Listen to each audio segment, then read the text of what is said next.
What's up, everybody? Welcome back to Posed Up. Now, I can tell you guys, I'm super excited for this one today. I've been looking forward to this all week, and I'm very happy that our special guest has Welcome back honored Posed to Up. greet us. Oh, I can hear myself. I knew I'd stuff up the intro. That's how we do here, though. But without further ado, guys, let's bring in our special guest, Miss. Oh, wait. There we are. Miss Mia Macy. Welcome to the show. Thank you so much for being here. I told you I'd mess it up. I always do something. That can be my catchphrase. That can be my catchphrase. Always messing up my intro. But thank you so much for being here, mate. I'm really excited for this. And, just talking backstage, I can't wait to soak up your knowledge because in comparison to what I think you know about collecting, I know nothing. So I'm here to learn and bow down at your feet. So I'm super excited to get into it. But this is episode 18. So, I've been doing this for a while now, and every week, I keep thinking, I'm always getting that excited feeling to chat to someone else, meet someone new, and find out about your collecting journey from all over the world. Because to be honest, I actually don't even know where you live. I know you're in the States somewhere, but I have no idea. So to be able to sit down, pose up with you, chat, I'm super excited. So let's get to it. So how are you doing today? What's going on? I am doing great. Good morning to you. It's afternoon here. So I'm on the West Coast. Give everyone an idea, and this is almost exactly where I live. I am just down the road, about 40 minutes away from literally the house in Goonies.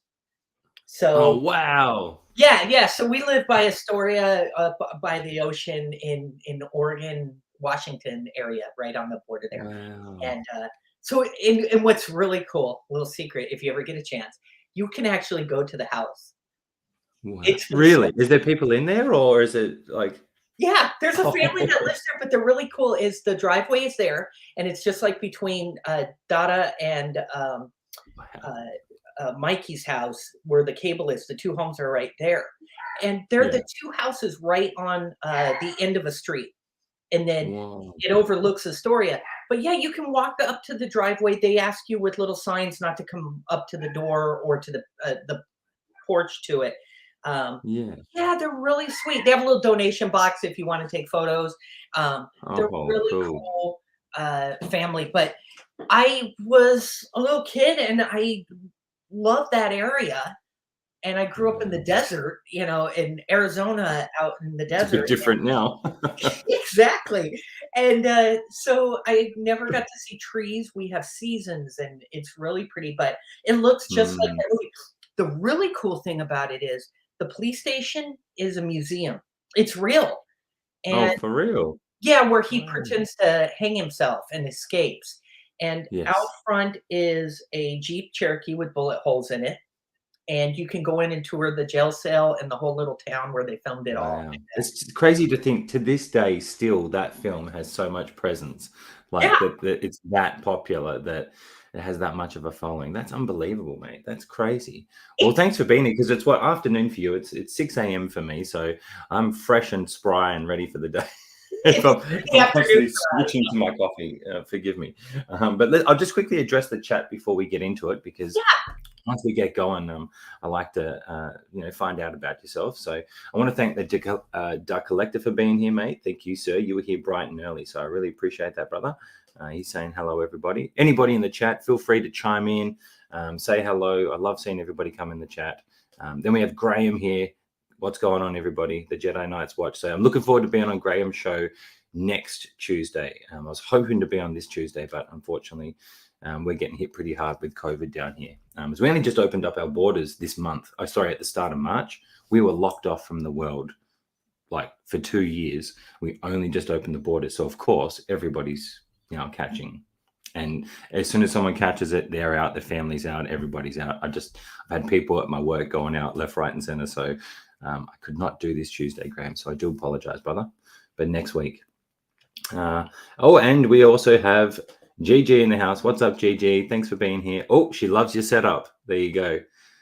You need to pass it on to Marco and give him some tips. No, don't tell him I said that. Don't tell him I said that. We were actually just talking about your display cases. Do you want to let everybody know what those what those cases are, because I didn't Yeah. until you told me. So yeah, was gonna go the detox route, but I just these are IKEA, and they're really nice because uh there's actually 3, so they come in double sets, like 2 doors that open, and almost all assembled, so it's not Yeah. that difficult to put them together. Uh, Wow. but they have glass shelves in them, except at the bottom part. But what's really nice is you can get 3 perfect, 4 without stands. 3 looks great.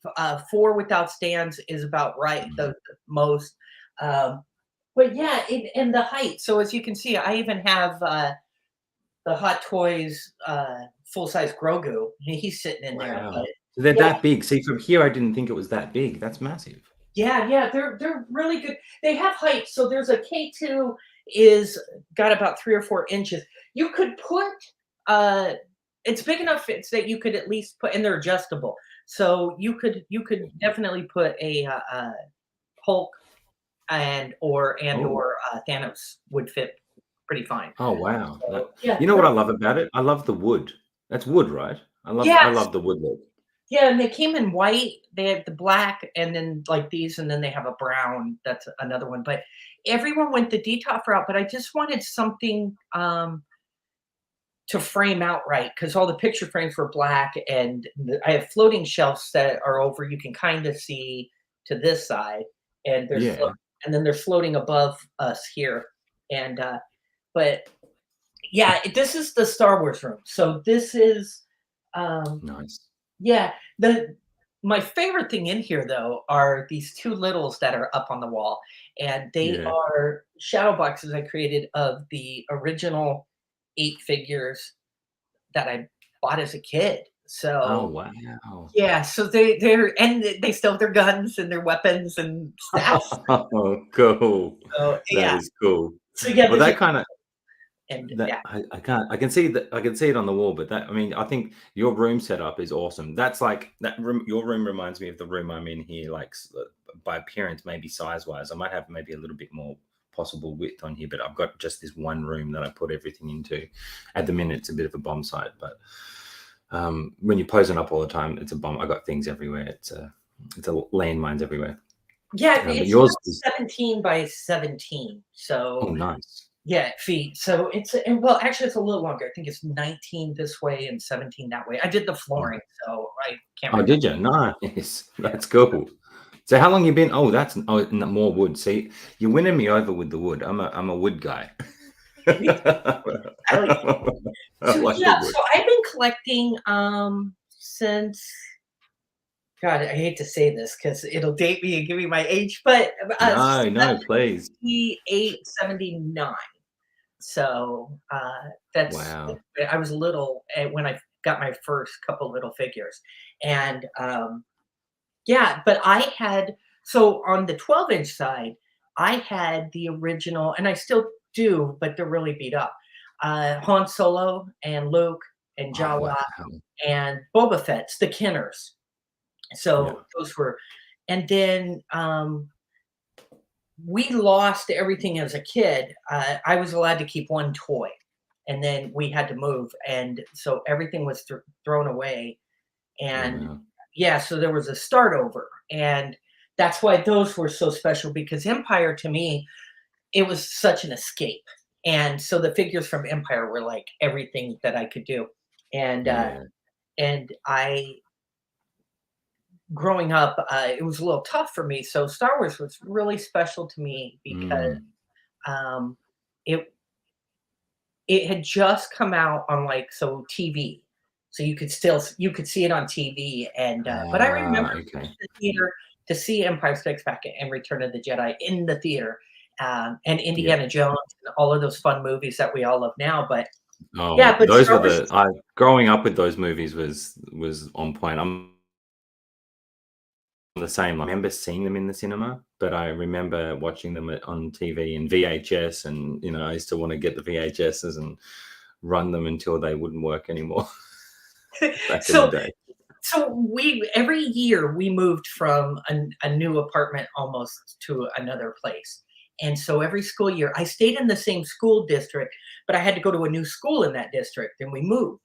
And until we got older, so for me, it was just like a bonding because if you came to school with like, Princess Leia or Han Solo's shirt or something, everyone Mm. was like, it was like really cool for like this window. It's just so funny. Most of my friends grew out of it, and I stayed in it. Yeah.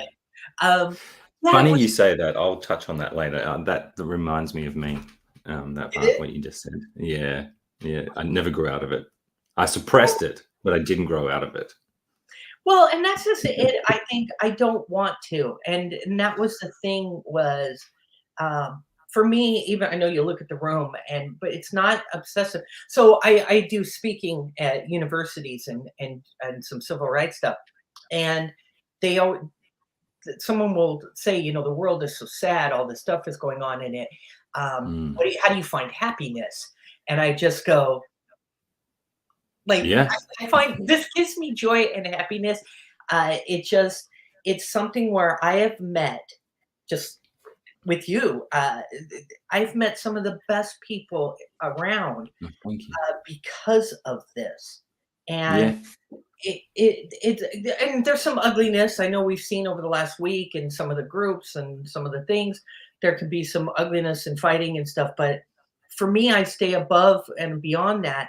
Is I Mm. just look for the fun in it, and I just get to meet such amazing people that I wouldn't get to meet otherwise, and it gives us so much joy. I literally squealed this week. I got the DX14, Oh, and did you? Oh, yes, wow. the mime joker, and I squealed. I was like a little kid. I was like, "This is the coolest thing I've ever held," and I think Yeah. that's the best. I know it's why we watch unboxing. We all get that joy, that opening, and oh my What's it god, gonna look like? yeah, Yeah. I won't lie, and it's part of it.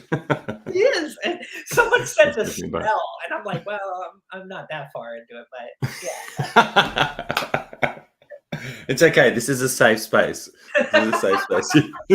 I was like, okay, I can see that chemical hot toy is sealed on a It's like boat. that plastic. Plastic addict. We got some good comments in here. We had Shiny saying, your setup looks fire. Show 'em some love. I appreciate that. That's awesome. And then we have Shiny's also saying, I was the same with The Lord of the Rings. I watched it in the cinema when I was little. I thought it was magic. Got the VHS tapes just as DVDs were coming about, and wore VHS out completely. Those were the days when like when you said that, man, that reminded me of like, and that's a question I kind of wanted to ask you. You've been collecting for a long time. Is when you saw, like, what other films, I guess I'm trying to articulate this, get us to a point where we want to collect things like this, to have in our collection? Like, something as powerful as Star Wars back then was powerful enough that sparked something in you and many, many, many people to want to have representations of them. Do you think it, like, you know, the toys or the figures or whatever we want to call them, because for me they're the representation of the character in the film I love so much, or the comic book or the book or whatever. It's interesting that back then that it was Star Wars that created that, for so many people. And you think that's why it's so beloved these days? It's because that was one of the first things that people just gravitated and wanted to be a part of. Yeah, and there's a couple parts to that on that answer. So on the surface, yeah, it's really cool because it is a representation, almost like a sequel. We get to take something and we get Mm, to extend that really cool story. The 2-hour window only gave us a part of the story, and then we get to bring yeah, something home and make more of the movie. We get to kind yeah. of be part of it, like almost like a living part of the film. But the other side of it was, um, as I referenced earlier, so life wasn't great for me as little, Mm, and then didn't fit in as a little. And so one of the really important things for Star Wars for me is, we were literally like the first generation that got the sequels and a trilogy. There, up into that, the only trilogy would probably have been like the Clint Eastwood early 70s kind of westerns. So Yeah. they didn't really make sequels. And here we are, we got to go, and I mean, nothing will ever, oh, well, I can say that, and there's two parts to this, but Lucas and Spielberg have said that sitting in a theater, and I got to share this experience in 1989 or 90. They wow. re-released Lawrence of Arabia on 70 millimeter. And Wow. it's like 4 hours. They do an intermission. I saw it in a 70 millimeter print, remastered version of it. And and everyone should see it. If you love Star Wars, you should at least watch the first hour and a half, because the desert is why Tatooine is so important to Lucas and Star Wars universe. Mm. Um, because it was Lawrence of Arabia was the first time they took suburban kids and showed them this other world. And it was Mm. all alien. It's almost alien, Interesting. because you will die if you don't get water from this point to this point. There's these weird Yeah. camels that are like tauntauns, and people are riding them, and you can see the effects. So Star Wars had that same impact for a lot of us. And then something weird happened with Star Wars. If you were little, and during that time period, a lot of TV shows were doing the making of. So they showed us how they made the cantina. Mm. They showed us how they made the ships fly. And so Yeah. the magazines and everything were about the making of. So we were just kind of in that world for about a 5 or 6 year window. Mm. Okay. Yeah, and then these books came out, and then there were a series of books that took us continued the adventure. And then you had a figure in your hand that was like an extension. So you could play out more movies, and you had a ship Yeah. that you could fly, and everything. And also it was really important because it was the first movie series where right off the bat she says, "I know what you sound like." And, Mm. I could, your foul stench when I got on board. Leia was tough. She took it, Yeah. she picked up a blaster, she kicked butt. She didn't need a guy to Mm. rescue her. She was like, but she didn't care that the guy rescued her.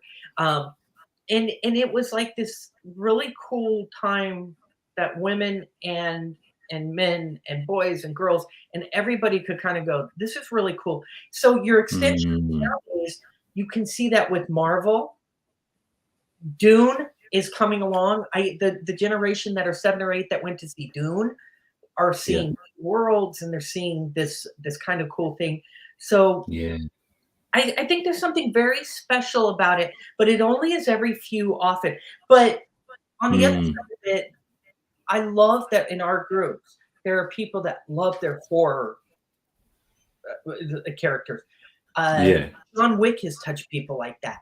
Uh, The Crow has touched people like that. Yeah, it's true. Terminator has done that. Terminator, definitely, Yeah, definitely. Terminator was a big one for me growing up. I was definitely all in on that. I used to get the magazines with like making ofs and behind the scenes and things like that. Like yeah, back then, it was magazines and be like reading up on it and like I'm really into the making ofs. It's funny that you say that because that's one of my favorite things. That's why I still get the DVDs of yeah, my favorite films because I want to see the making of. I want to learn. You know, I love how Marvel are doing that series on Disney Plus. Of course, I'm forgetting the name of it now, but the behind the scenes yeah. series that they do, I love. Or I'll watch them more than once. You know what I Me mean? too. Like I'll have them on just because I want to learn. I want to learn about how it's made, how it's Well, done. like, I did not know. So the Star Wars blaster was literally a guy with a monkey wrench, and if you go out to a telephone pole, the old ones where they went staked to the ground, Yeah, and he would hit it with a monkey wrench, and it made that "pew, pew, pew, yeah, pew." And so to me as a kid, I thought that was the neatest thing in the planet because I was like, these guys are just sitting out there in the environment, and they're figuring out what would it sound like and how would they make this and the practical side of it.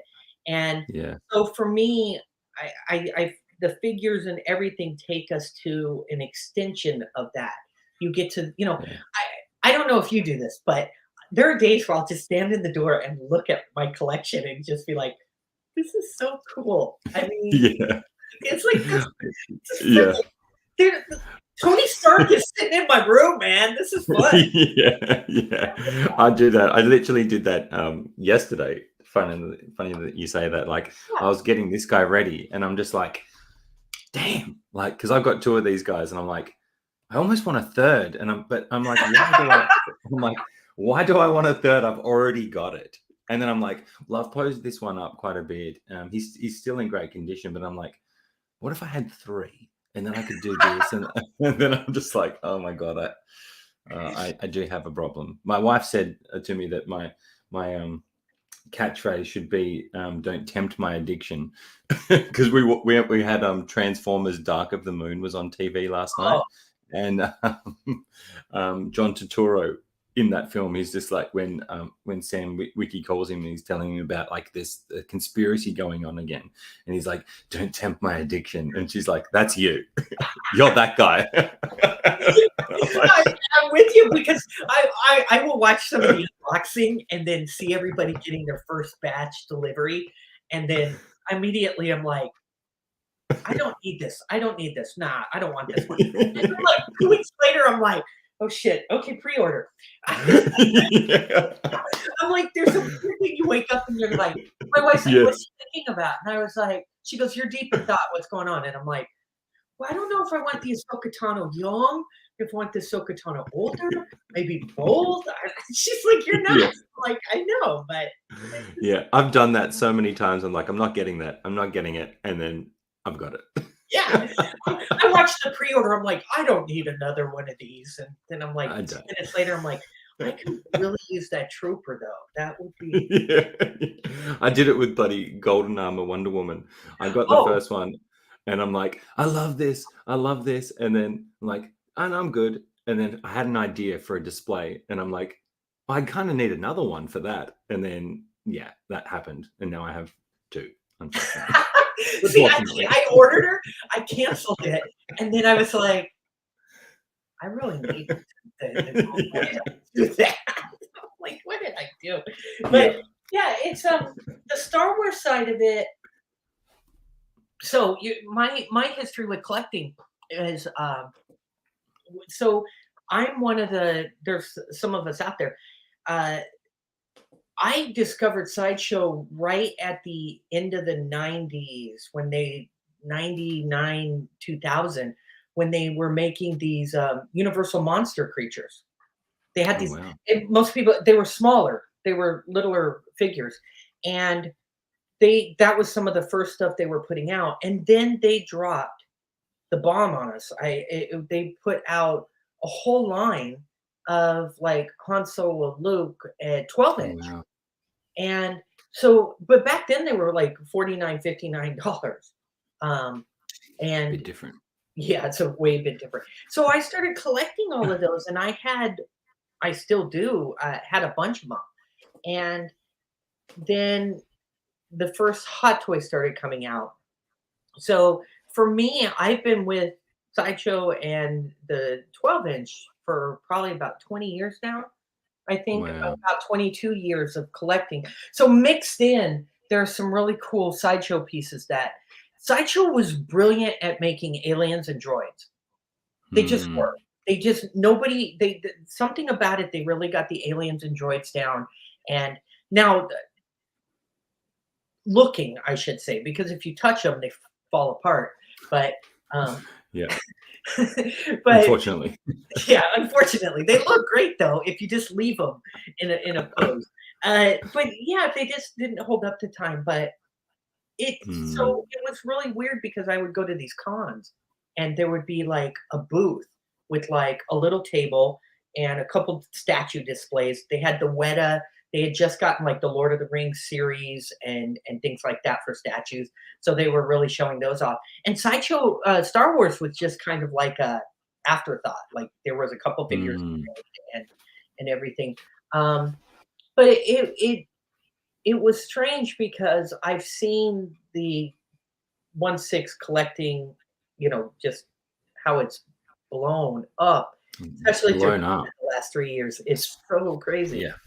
Yeah. It must be interesting to see. Like, and I really put that down to, Is it is it because of the pandemic and people were at home spending more time on, just searching for things? Is it because people got more into watching films? Is it because people like I think about what led that to people, because if you're getting into collecting, there's got to be something in you that wants to have a representation of these things. I don't think you just do it because of the pandemic. I think it obviously is something there. Because for me, it was I suppressed that part of my life as I grew older, thinking it was too old for something like that. For a long time, I felt like that, but I always would be so interested in like toys. If I saw a transformer or something, I'd be like, oh, that's really cool. Like in the supermarket or something, I see a transformer, I'd be like, that reminded me of my childhood. I love the Transformers. And I've told the story many times, but when I saw the Hot Toys Optimus Prime, there was just something in me that I was just like, I have to look at it. I just have to look at it. And then it just kind of exploded. And then once I got that, I'm like, okay, I got it. And the world didn't end. And I'm okay. Like no one's judging me like I've got this toy and it's all good. And then I kind of just fell more into myself as I went along and as I picked up more pieces. And I feel like collecting for me has been a growth journey to finding who I really am, and not pushing all that down to fall into constructs of what you should be, or as a middle-aged man or something.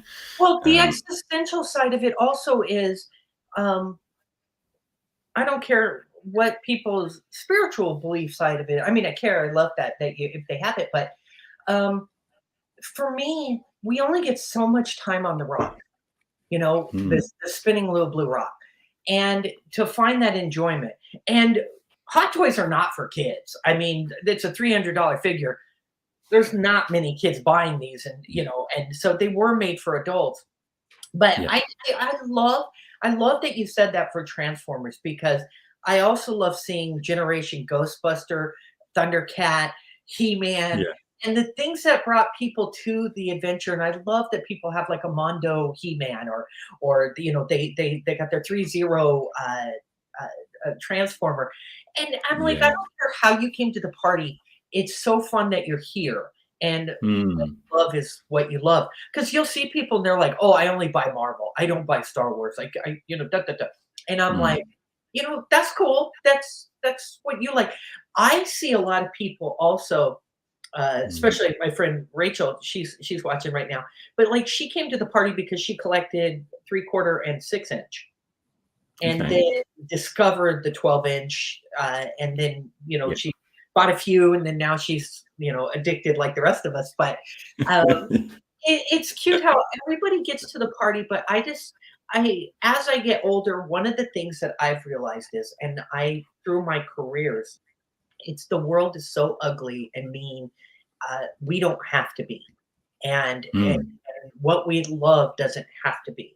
And it's really funny because the generation older than me, they spent money, but this was like, they might buy beers and go to football games and buy boats and jet skis and stuff. Yeah. And I was like, our generation, my generation, and my collecting friends' generation, we find that you can still kind of do that, but you can treat yourself and you can have a little fun. And I love that about our collecting community, because Yeah. it's really cool when I see like somebody like, I want to buy my first figure. And I'm like, that's Yeah. cool, man. That's gonna be Yeah. great. And then And good for putting it out there, good for putting it out there, because that would have been, I would never have done that back yeah, in the there's day. a forum for them to talk about it and podcast it now, and stream about it, and they can Mm. feel comfortable. And that's kind of what, the Geeks Shall Inherit the Earth was, the Facebook group and the Instagram, and what I'm kicking off right now is Mm. kind of about that, because even within our community, there are a lot of people. I didn't see a lot of people like me. And I Mm. was like, and that scares me, because it seemed like it was kind of moving towards a certain, demographic only. A lot of guys were just, collecting. And Yeah. I was like, but I don't see a lot. And I don't want people to feel like they didn't have a place if they felt maybe a little different, or if they don't feel like Mm. they fit in. And a lot of the sites and collecting group sites I started noticing were almost corporate for, pumping commercials up. It's like, Yeah. here's the figure. It's just a long form GI Joe commercial on Saturday morning, and Yeah. I was like, and which is not bad if that's what you're watching it for. But I was just like, I wanted to create a place that was also about uh, inclusivity instead of exclusivity, Yeah. and um, all things geek. So yeah, And because that's what I want to talk to you about a bit more too, actually, when we get to that, because I'd love to hear more about your thoughts on how you're gonna do all that stuff. yeah, Um, I think that's a great thing to do. Because when you're saying like you're dropping all these jewels that in my mind, I'm like, oh, okay, I got to ask you about this. Oh, I got to talk about this. Oh, I got to do this. If I don't, so what I'm going to do now, real quick, before we keep going, because I'm terrible for it and I'll forget to do it. I figured when I ask you the next question, we might as well start doing our first pose. yes. Otherwise, I'll forget to do it, and we won't do it. And so, if people are here to see posing too, I want them to be able to see. Although I don't know what I'm going to do with Spidey today. I've done so much with him in the past. I'm like, I need to think of something new to do. I have one thing I want to try later, but for the first one, I have no idea. So we'll just have fun with it. But Okay. you mentioned, God, now I'm losing myself. What you were saying, damn it! What you were saying before about bringing people together, it got me thinking about when you're in this space, like in this room with your collection. I think it opens that creativity, right? When we're amongst our collection, the creative Yeah. mind comes open, and you start imagining the movie, the film, the story. I think when we get into a space where we're happy and thinking about and being creative, I find that's a great place for people to get into, especially if they're struggling with things in regular life, or work is tough, or relationships tough, or something's going tough. If you have a place you can go or a thing you can do that gets you into that creative space because when you're being creative, it's all positive. I find it rarely people are being creative when they're in a negative space. Oh, Maybe. I 100%. But look at your like you were saying like, oh, I like posing the figures. Don't simplify it because your art is so amazing on the posing, but then on top of it, the photos are beautiful. I mean, there's like three things going on. Yeah, you're getting some Yeah. relaxation and stuff, but you're creating something that is bringing other Yeah. people joy. And you can even see it because you posted your Spider-Man, Spider-Verse Yeah. kind of photo. Yeah. And then immediately I saw like 6 other people inspired to do spider like cluster group photos and Yeah. on table. And theirs are beautiful too. And I'm like, see, Yeah. that's like painting. It's like someone paints this and then 6 other people see it and go get inspired to do this. So there is an artistic escapism for us. And Yes. and even if it's just 100%. ourselves on our phone or on our own little page, the beauty of our collecting is that we have sites that we can go express that and Yeah. people see that. But you're 100%, no matter how nasty it is out there, this is our release, it's our experience. But, you know, if you go back and watch the beginning of Amazing Stories, the old Steven Spielberg TV show, I remember them. I remember them. there was an opening credit and it takes off from a bunch of like Neanderthals sitting around a fire telling stories. And at the end of the day, we are at the campfire. We are still telling our stories of today's hunt. And we like to come back and say, how did I gather all these berries? How did I kill the woolly mammoth? And we all have that need to collectively be together and have something to share. And we are Yeah, at the campfire and it's fun. So we want to draw in the sand, definitely. want to, do stuff. So it's just Yeah, a bit of that. So, I all right. completely agree, mate. I think that's what I love about it. I'll bring up this banner, and I'm excited to see who you brought, because I'm telling you what, I've hardly seen anybody do anything with Doctor Strange. I've been on a Right? lot of posing streams, and not many people bring him out, and I don't have one yet. I'm definitely going to be getting. I'm trying to decide whether I go for No Way Home, Doctor Strange, or if I'm assuming they're going to do one for Multiverse of Madness.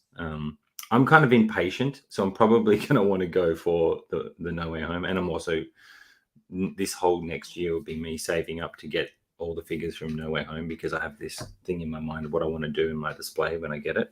Yeah. So I'll probably end up getting him, but I can't wait to see what you can, like, how he moves, like what are your thoughts on him? Like, how do you think he This moves is as a one figure? of my favorite figures, and I chose him for 2 reasons. 1, I just love Yes. him, and 2, and the detail is there's Justin has a great video unboxing of uh, the Infinity War, Doctor Strange. He has both of them up, but it doesn't Yeah. do justice until you get it in your hand. The second Mm, reason I chose him is this is one of the most bendy, posable figures Hot Toys has ever made, and it gets passed over awesome. that, uh, because of the costuming layers, and Yeah. basically Okay. just pants, and then this is all wired and you can Oh pose. wow, that bit's wide too. I didn't even know that. Yeah, and I most mean, of I've seen the reviews, but I just can't remember. yeah. Wow. So I think if you don't have this figure and it's one look that you love, but I think they'll probably since they're putting out so close the No Way Home and then which is basic, it's just this figure again with some more Yeah. added little touches. I think I would if I didn't have this figure, uh, I would say pre-order because the only other Doctor Strange I could even see myself getting would be if they do the classic with the gloves Mm, and the comic book kind of yellow gloved yeah. Do you kind of think look. they'll do that in the upcoming film? Do you think they're I keeping that a think we're gonna secret? see. I think they said between like 9 and 12 like variants. There'll be the zombie, there'll be the shaved with the black, there'll be this Yeah. the gray striping. There will also be this one. So I know we've already seen like 4 or 5 of them. Wow. So I hope so. But if if you don't want to go down that route and start filling in all those characters, Mm, this would be perfect. The No Way Home is the smart way to go. It's just yeah. a beautiful figure. And the only negative, I have only one negative for the whole figure, which is rare, that they That's didn't not do a bad. split. Yeah, they didn't do a split boot, a split cup. Oh, didn't they? Oh, that Yeah. hurts. Yeah, So that it's got hurts. that solid Yeah. boot, Okay. which Yeah. really sucks. But on the other side of Mm, it, he is just he can stand definitely without. yeah. He And could definitely stand. Yeah. yeah, so Well, when he's casting spells and things, I guess he's not run. I always think of that because I love doing like running poses or leaping things. But I guess he's not really a character that does that. He does a lot of flying. He can fly, obviously, and does things like that. So it'd be yeah. interesting to see if the new figure has split cut boots because they can do it. They do it with Cap. Yeah, and You they would know. and it's really weird is the way the ribbon drops down. 1 second, I got little No, you're right. let me get it for Yeah, you're right. I'll just bring up the chat. So, Okay. Ryder, what's going on? Ryder, I totally blame Mia for telling me about Hot Toys.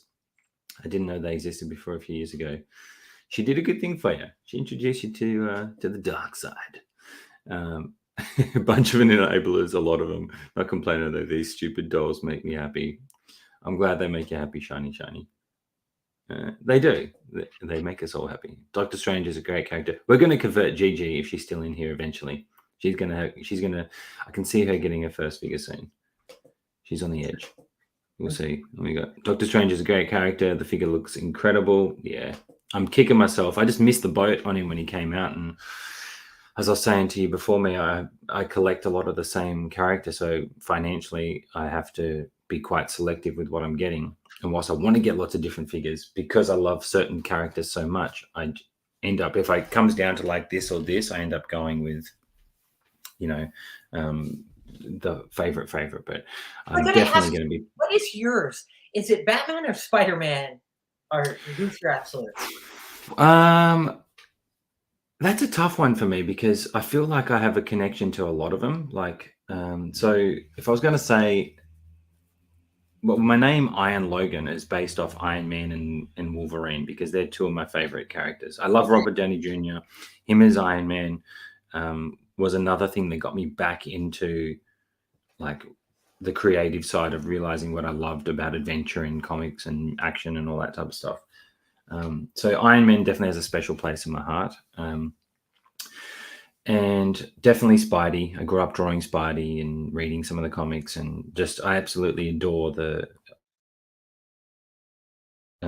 Going to the movies to watch the Tobey Maguire, Batman. I mean, I love them all. Jesus, like Batman, Superman, Iron Man, Spider-Man, Wolverine, Cap, Deadpool. Oh, yeah, I can't pick. That's the problem. I No, can't pick. I'm with you because growing up for me, it was so the in the 80s, it was they had the Infinity Crisis on Infinite Earth DC side. So it was a really cool that's what I came into. And then Frank Miller dropped this bomb on the comic world and gave us the Dark Knight, which would lead to the '89 Batman, the Burton Batman. And so I had that Wow. and I loved it. It's so funny that they picked Moon Knight because I have some of the older comics when he first came out. But Yeah. the 80s was a really cool time at the end of the 80s because all the characters were like they were thumpers. Moon Knight would just beat you to death. Batman was beating you, clubbing you, and it wasn't about Yeah. weapons. And Spider-Man was in that same kind of boat because then they swung into the Punisher and Venom. Yeah. So they were very brutal comics. It was they Mm. were bloody comics and stuff. So I'm with you. W- Wolverine up until the 80s was almost like a bit player. Mm. And he was just kind of in a background kind of deal. And Mm. then they kind of put Spider-Man and his amazing friends, and he was in the comics and stuff. But it was this late 80s, early 90s where Wolverine just became that I'm with you. I Mm. loved loved Wolverine. I just thought so I had a shirt on early and I switched it, but it was my Alpha Yeah. Flight. And I have the original comics that Wolverine appeared because he was found in the Canadian woods. And Yeah. he's a smaller, just power pack, little monster. Mm. And it was so cool because he was basically like a Wolverine, like an animal. Yeah. It's so funny that Hugh Jackman got to be. I might pull him out, otherwise I'll never start. Yeah, me Um, too. so for this one, it's more of just an iconic character pose. So something that just reminds you of the character. So it doesn't have to be dynamic. Just something like it could be the way he stands, the way he holds himself. Because that's another thing I love about Hot Toys is you can do these crazy things with them, but you can also do very subtle things like the hand movements or neck tilts or the way I've found with this Spidey sometimes I can get him into a really awesome just standing pose, and then Yeah, sometimes I can't. And I'm like, how come sometimes I can't get him to look the way like I made him look the other time? You know what I mean? And that's I think because of all the points of articulation that you can do with these guys are very very different. and So I'm and going to do Doctor something that reminds me well, of Doctor Strange Spidey. is a weird figure because out of all of the, I'd say except Spider-Man, uh, they're the only two figures where just a subtle hand change Mm, and a shift in the shoulders can yeah. give you a completely dynamic It can, oh, right? It can. yeah, It's not just yeah. me. I'm not crazy because I feel like I feel No, like I see too. Okay, good. no, We because you got can G. kinda tell their personality too from it. Yeah, Doctor Strange has where he can move his hands where it's kind of a funny kind of, "Okay," and then he can do yeah. the, A lot of this. gonna change the world kind of thing, and it's all done in his just like a hand gesture, and that's Yeah, I love that figure, so yeah, it's so true. yeah. That's so true. DJN, thanks, brother. Thanks for dropping in with the super chat there. I really appreciate it. I always feel overwhelmed when people give me I've only just become monetized on YouTube. So every time someone drops me a super chat, I'm very appreciative, mate. Thanks for the support. Yeah, I thank really do you. appreciate that. Yeah, thanks for being here, brother. So like one thing that I love about Spidey and I loved about the comics, and like even statues, I've been looking at a lot of Spider-Man statues lately, trying to not get enabled, but I've been looking at them for pose inspiration more so, more for Yeah. inspiration for poses. I actually nearly pulled the trigger on the Queen Studio quarter scale Spidey the other day, and I'm like, just trying to hold myself. I'm like, if I do that, I can't get anything else for like the next month or two. So I'm like, okay, let's just think about it. You can't pose up a statue. I love to pose. It's probably not a, whilst it looks amazing, am I going to do with it what I like to do with my other figures? Is that 1,200 or 1,500? Well, at the moment, where I am, it's on sale for $8.49. Oh, okay. That's another reason why I was like, oh, it's like $250 off. It's on sale. It's the last one left. They're doing their sales tactics on me. I know this because I'm in sales. They're doing it to me, and it's working.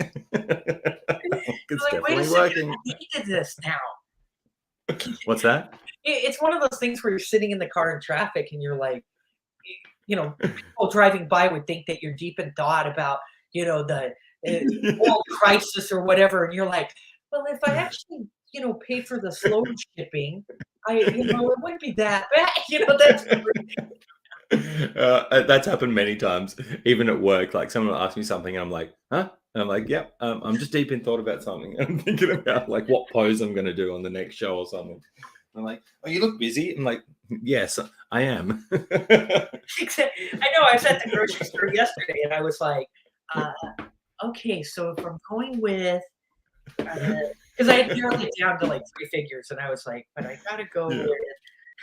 I'm not thinking about anything else in this. Yeah. I'm so glad you picked Doctor Strange though, because I'm just that made me so happy when you said that. I'm like, awesome. I want to see some Doctor Strange. I'm surprised that you don't see it as much of him, especially after No Way Home just being out. You think more people be riding the hype train of posing him up. Well, what was weird was he sat the first one version that came out from the movie. It's weird. That movie was a hit and made a lot of money, but it was not a loved figure. I mean, it came out. The figure sat on Sideshow and Pop Culture and a bunch of sites for a very long time. Yeah, and then it was sold out when it was, I think, right around Thor Ragnarok. Because he's in the opening portion of that. Yes. And then it like went, he sold out quickly. But it was weird. It was not a figure that many people wanted. It's not a figure that many people cared about. But what I love is when I was growing up, nobody cared about Iron Man. Yeah. No offense to Iron Man, but it was like a dead comic because if you think about it, he was almost like Superman. They're really special. Batman was like a brute, but Tony Stark was like a womanizing alcoholic, kind of a jerk. But he had a lot of money and he had done some really cool stuff. But I gotta say, like the guts for them to tackle that as a character, make the films and stuff, and then I can't see them ever putting another person in that role. It was perfect. 100%. He to me is Tony Stark. Yeah, his charisma, and I think that's why it worked. It worked because of him, and I was thinking about it. I mean, I thought about it many times, but for me, the fact that like when I rewatch those Iron Man movies, I don't care when he's in Iron Man or not.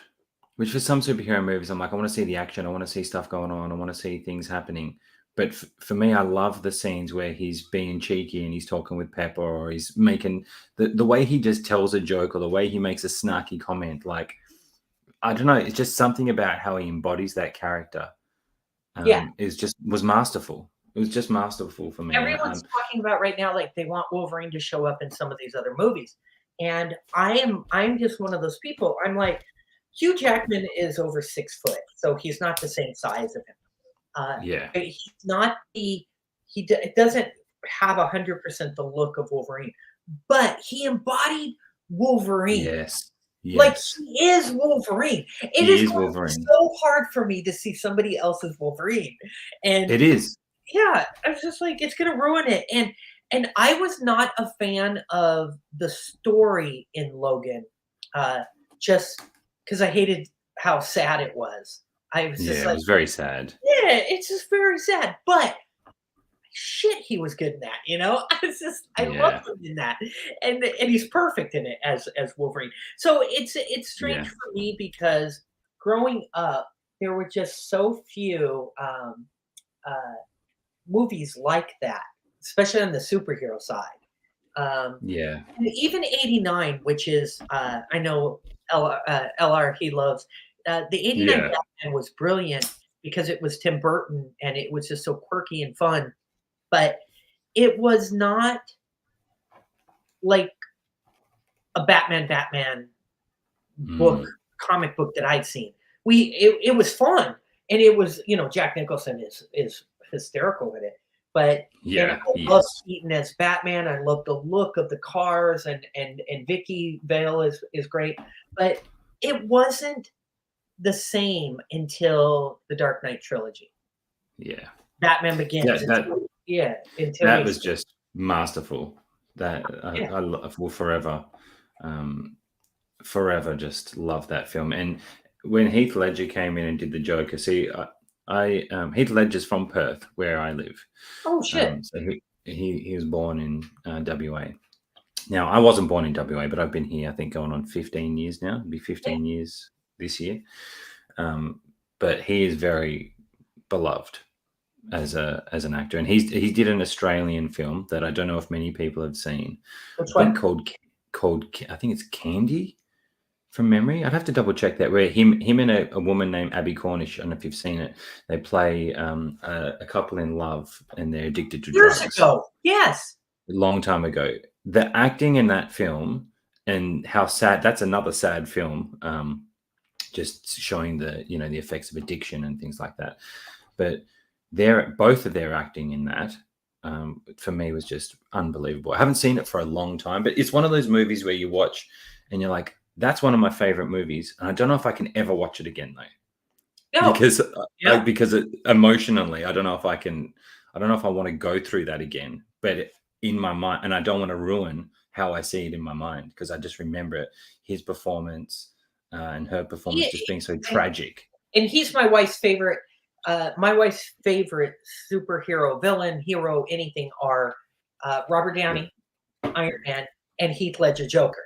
That's it. Now she really loved the Batman movie, but nothing is better than in comic book movies. All of the comic book films together. The first 17, 18 minutes of The Dark Knight. There's literally a heartbeat. You can feel the heartbeat and you can hear it. And I'm a big fan of Tenet. I love that film. Yes. And it screws with your head a little bit, but it has that same organic breathing feeling.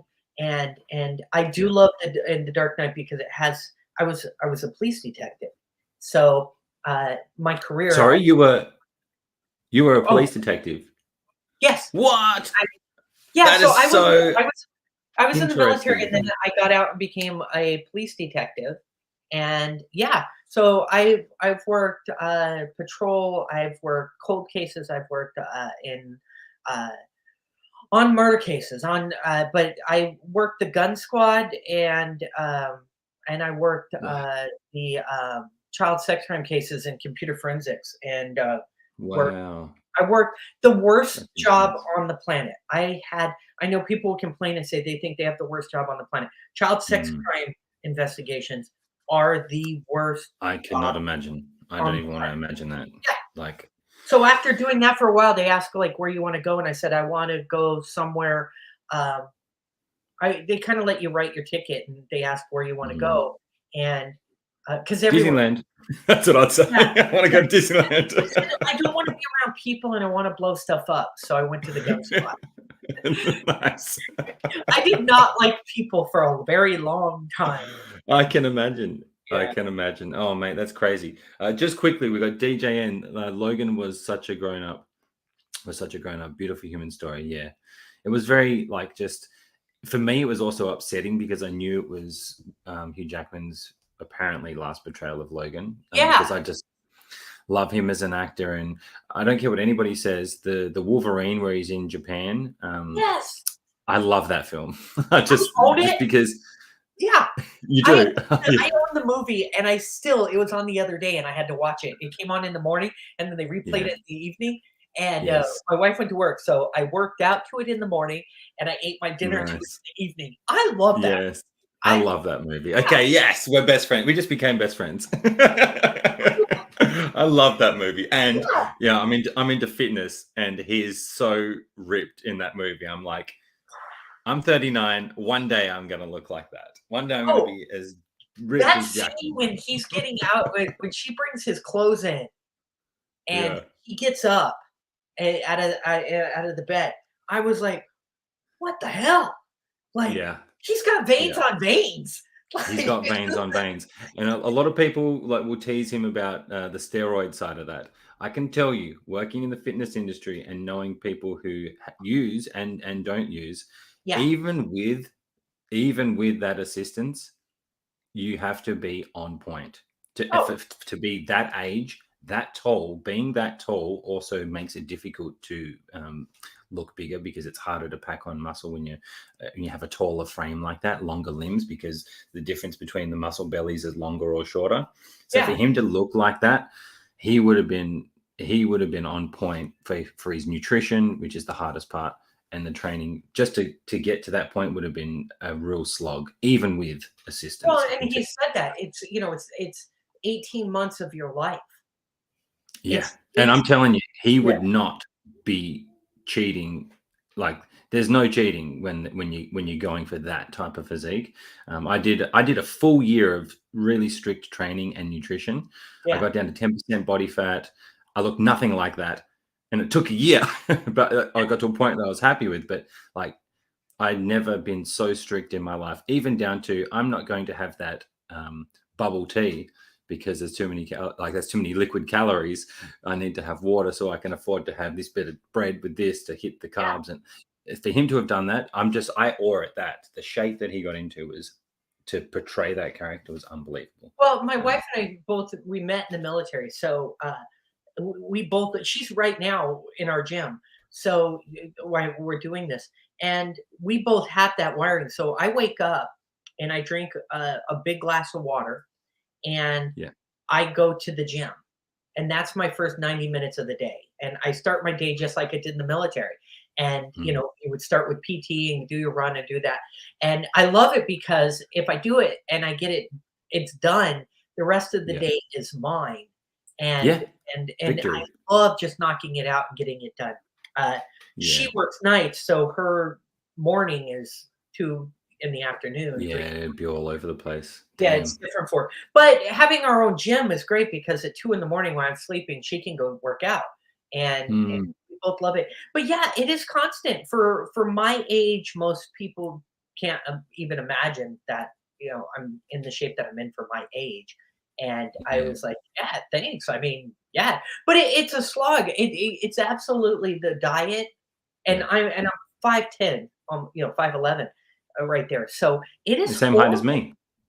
Oh, okay. Yeah, so it's The hard same height. to build that muscle and stuff, so, um, Yeah, the taller you are, it's definitely more difficult, yeah. with that frame. He I've was definitely yeah, he's like crazy. 6 foot something. Yeah, and I saw his diet because he explained in a video, like, what he was eating then, and you're like, Yeah, "Oh my god." that's dedication. I mean, to if I got to play Wolverine, I did it for a year without getting to play Wolverine. So if I could get to play Wolverine, I think I'd be definitely motivated. Let's Yeah. have a quick look at these poses, and then we can move on to the next one. I also just want to say someone saying Shiny saying, "Dude, who is this lady? Her life and insights are like from a movie."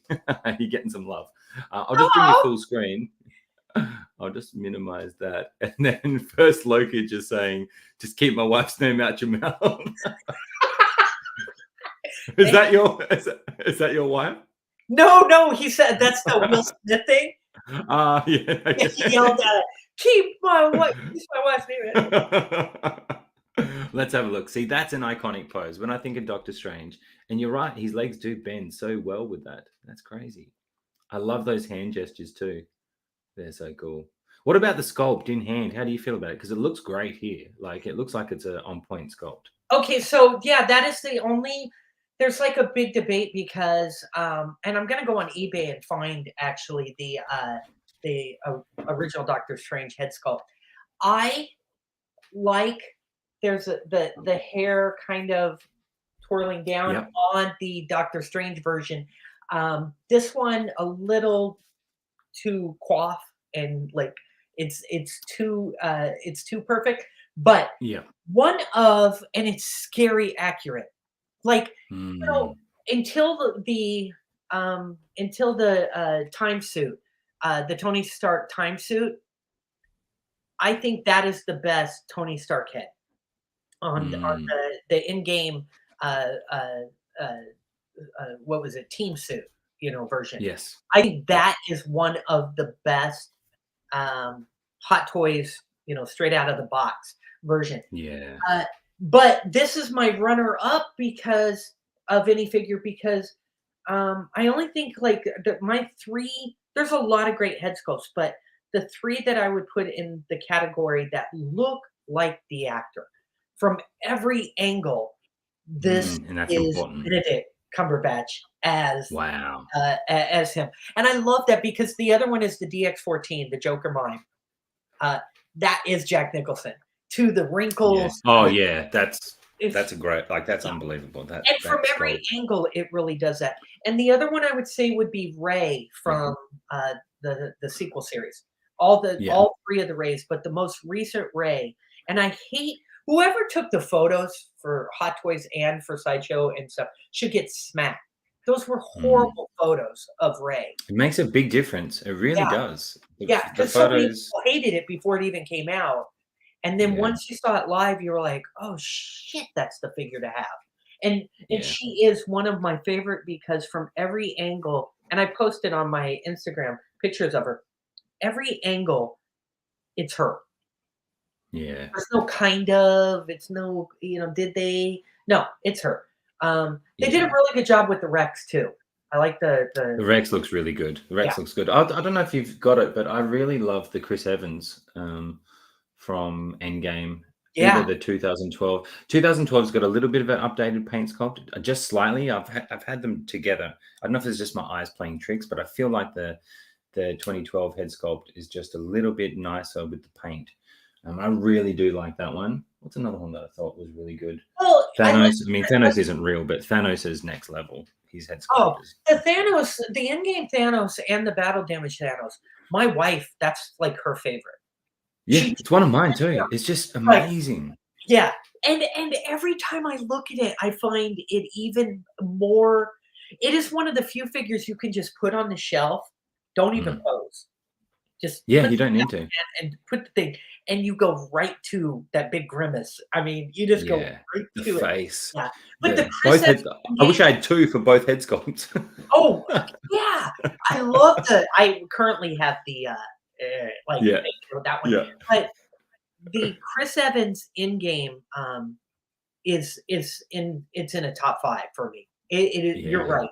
It is so perfect, and not the 12 version, the 2012 version. The I like the that one, but his hair there's the scene when all 3 of them come up and they're looking down at Thanos, and, he you know, you could put that figure in that movie and hmm. get the side view, and I posted a picture of the side view. Yeah, It's him. He has a it's helmet him. on, and it looks Yeah, freaking great. I mean, yeah. yeah, it's so fun. And he's one of my favorite actors too. So like, Yeah, I got what 5 caps at the minute. I'm a big cap fan. alright. So here's Just my his card. portrayal. Yeah, that is cool. That is such a cool pose. I love it. Oh, you got the arms back out now. That's cool. And how do you normally have him on the shelf? So when you're posing on the shelf in your display, do you do poses like this, or do you have? I know you said in the back there you've got you don't use stands. So is this one you would use a stand for, or do you generally Yeah, have him just so here's the beauty of this figure too. You don't have to worry about this stupid thing damaging something, um, Yeah. because he has just kinda like a rubbery, pleathery multiple belts. So there's about 3 belts on him. So Oh you wow. can get it right between, so you're just putting it on the body and cloth.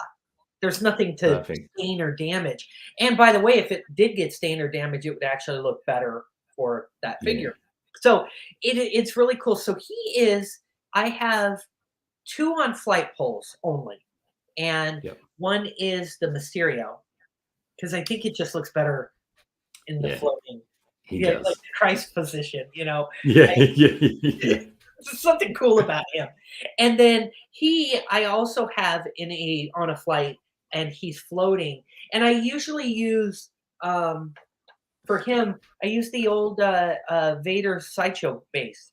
Ah, This yes. was the Anakin base that came with the special edition for, That is cool. Anakin Sideshow, and And that crotch piece, I think every figure with a flight pole should come with the waist and the crotch piece together. At least every Iron Man.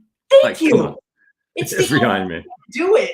Yeah, it's so stupid. So I use this one because I just get a really cool iconic float.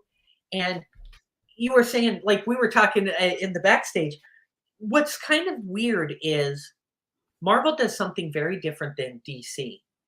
And if you go with Martian Manhunter, Superman, Batman, even Robin in different incarnations, but and even Wonder Woman now, a lot of, and I have a poster for Justice League and the old Nice. cartoon or comic book cover, and they all have capes. Like DC really loved the cape. Yeah. The early Black Panther, Moon Knight. Now it's funny because that was a rarity, one off, and Mm. Thor and uh, what's it called? Doctor Strange were the only cape wearer. Yeah. They were I like know, the I didn't even think about it until you brought it up. I didn't yeah, even think about it until you brought it up, but you're right. I yeah. want more capes for my Marvel guys. I just quickly, we got DJN with another super chat. Thanks, brother. Your Oh, new cool. name, Iron Cap Spider Logan. That's masterful. I love That's that. masterful. I would do it. I'm that crazy. I might Would just do that. Iron Cap, Spider Logan. I like that because that's like all my guys. But then we got to fit Batman and Aquaman in there somehow. Oh, Um, no, so yeah, are you an got to fit that in Aquaman? there. Are you an Aquaman fan? I am a Jason Momoa massive fan, and thanks again, DJ, and you're an absolute legend. But I love Aquaman. I love the Aquaman movie. I've watched that movie at least 15 times. Yeah. I love all the parts of it, even the corny bits. I love everything about it. I don't care. It's just one of those movies that I watch, and I'm just like hyped up every time I watch it. I absolutely love it. Um, I mean, I just love so many characters. I don't like saying I'm only going to like one or the other. Too. I can find things that I relate to with all of them for I did some reason. not Or if think I, I was gonna like The Flash, and I will let like, I'm a comic book junkie. I've grown up reading. I've got like a bunch of boxes of my old comics. Um, yeah, I will admit, I never watched the CW Flash. I never read the Flash comic books. I did not care about the Flash. yeah, Um, I saw the Flash in the movie, and I know we didn't get a lot of it. I can't wait for the new movie, but mm, I loved I'm with you. I like all of the characters. Like, I've always loved Wonder Woman. She's always been a fave of mine. yeah, But I'm with you. I don't have, because I hate that question, like, "What's your favorite figure?" All yeah. of them. I want It's a 5 of tough them. answer. If there's a fire, I'm grabbing about 16 of these suckers. 'Cause I Yeah. will take my shirt off, throw a bunch of figures in there, and I will Santa Claus that shit out the window. Yeah, exactly right. I'll risk getting burnt to I get a couple more figures. I I'll will jump out the not window if I have to at one the end. figure.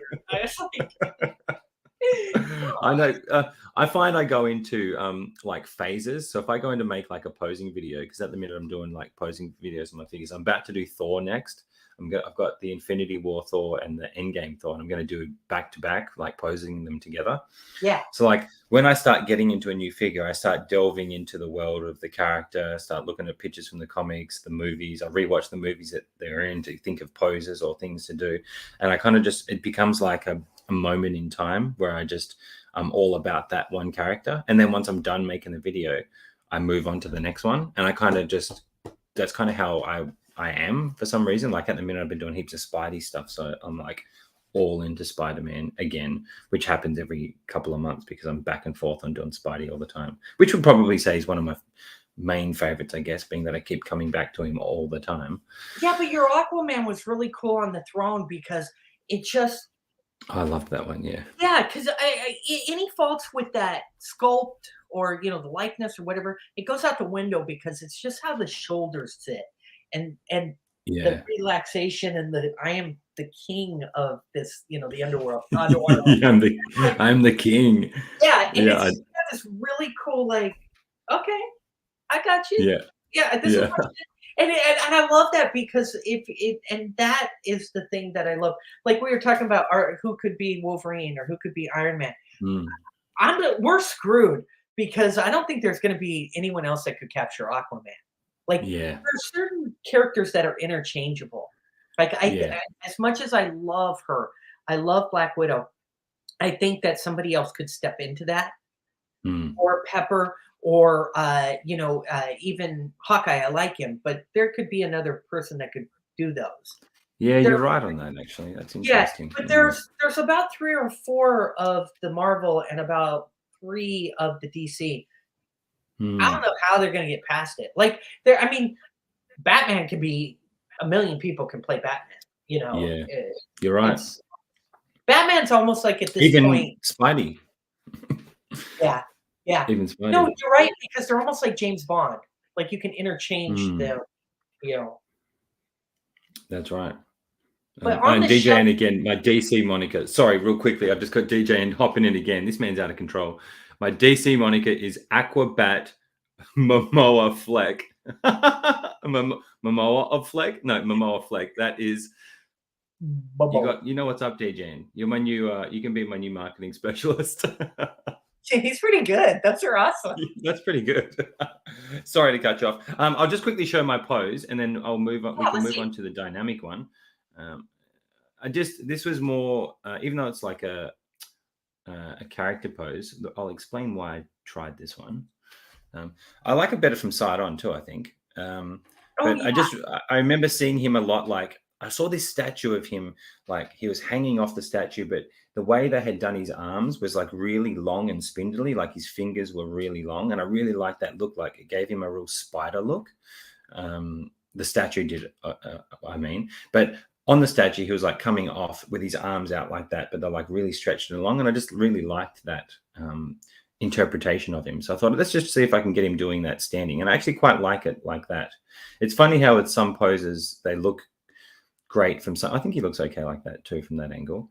No, it's But perfect. It almost gives me it's weird because it crosses over from, like, the older comic or cartoon, the Spider-Man and Friends, and then it has the yeah, movie feel. That could be any 3 of the movie actors.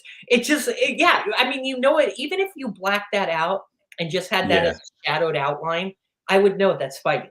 I know that's yeah, Spidey. right. It's perfect. Yeah, Yeah, I just love that look of him, like he's about to shoot his webs or something. Like, yeah. so I thought that's a nice iconic way that we do see him. Let me just exit myself here. Um, now, if I go to the next part, we move on to more of a dynamic one. This one, so I see you're already working on them, which I love. I love to see it. Now I'll move back to I had here. some reference photos for me too because, Yeah. I did the setup. It's really hard because I have a cauldron and he has his flame Oh and I was looking wow! at the movies. Yeah. Did that And then come with that figure? Did I miss that? Is that with the figure, or is that something you've got separately? no, my wife uses it for like herbs. Mm. Okay, like one of the mortal and pestles.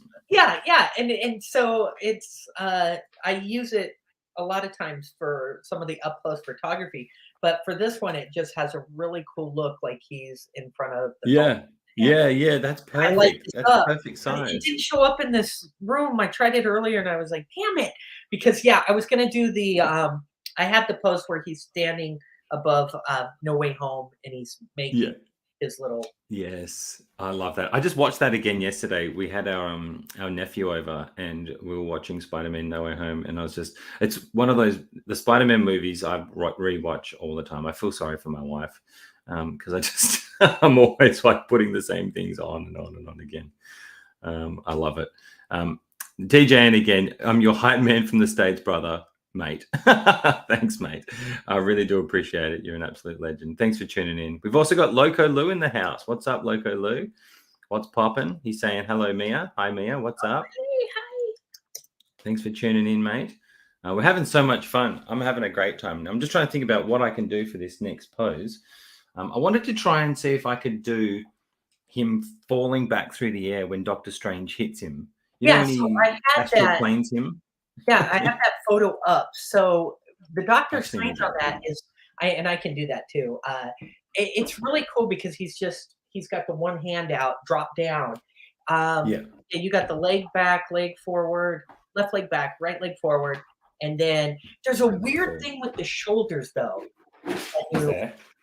Yeah, you kind of 'cause he's Oh, taking he's hunching forward like that? Yeah, okay. yeah, because he's Let me taking see if I can do it. I'll see if I and can do it. yeah, Oops. and then and I can pull off. That's why I got the fist out and my other one for he's doing that. Hell yeah. But I thought that'd be that's fun how because we're he was doing it from like across the world. no. Oh, let's bring this one up. Let me bring you up. Okay, so normally on the shelf I have him and Mysterio each doing their best on the cross kind of Nice. float. Nice. And so they're Hides each the stand too, which is great. I kind of do a thing with both of them because they almost have the Mysterio and him have the same uh kind of Oh, yes. Yes, and I like yes. Mysterio's on him, but I prefer on Doctor Strange because they both share the same hands where you can put them. And I like this because it has the eye on the Mysterio. It's Yes. it has the Mysterio has the eye on it. So I just think they fit better with him anyway, and he has his Well, eye on. did you see what was it? The storyboarded like artwork showing that Mysterio was possibly going to show up at the end of No Way Home and battle Doctor Strange. I Yeah. saw I saw some artwork on that. That would have been crazy, right? Well, Because I don't yeah, know how they would have made that work. I don't think he's dead. So I don't think he's dead. I thought we were going to see him in this film. I really did. And yeah, to see that they did like storyboarding for it to show that he might be in the film makes me think that he could be back. But him battling Doctor Strange would be amazing. Imagine if he came in Multiverse of Madness. How cool would that be? oh, if he shows up, yeah, and if he did show up, I think it would be fun. The only thing I didn't like about like the Mysterio in the movie was how Mm. they made him kind of like a fake joke.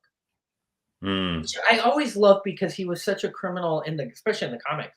He was kind of a criminal mastermind. Like he Yeah. came up with some really fun, like robberies and stuff to mess with Peter. And in the movie, like when they did that, I was like, this sucks because I liked his character. I enjoyed Mm. the way they made him, but it was like they kind of just like, oh, he's fake, and all of it was Yeah. fake.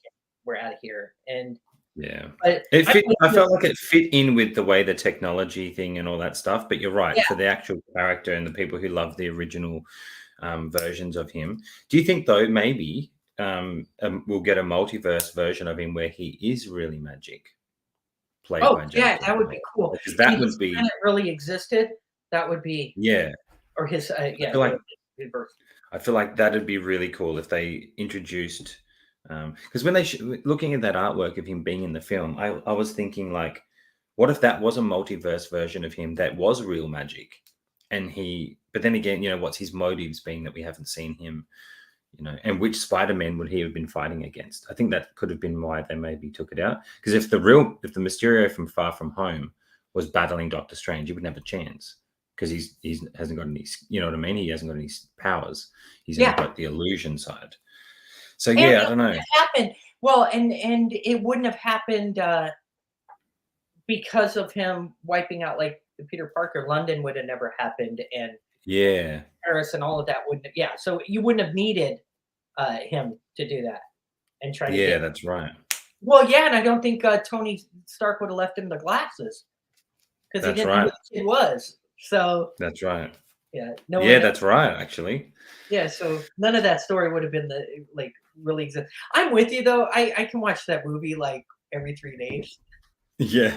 What I did love about how they portrayed the Mysterio, and that is, and I've talked to someone else about this before, is when like Peter's those 3 movies are basically like the origin story of him becoming the Spider-Man at the end. Spoilers for anybody if you haven't seen it. I hope you've seen it by now. When like for him to get to that point at the end, it's like he had the mentor, he lost the mentor, he was looking for approval from the mentor in the first one. He finds out that he's got to be more than just the suit. The second one, he's lost the mentor, he's looking for another one, thinks he finds it, realizes that he gets burned really bad, and then he has to realize that he has to be his own man and make his own decisions rather than just be relying on someone else to be there to save his butt. And then the third one, it's about losing in that final step of becoming understanding that he wants, he's going to become that Spider-Man of the comics and be on his own and to protect the ones he loves. I just love that. It's like the lesson. I love the lesson he learned from Mysterio more so for how they portrayed it, Well, and I also think you had to have what he did with Mysterio because it was.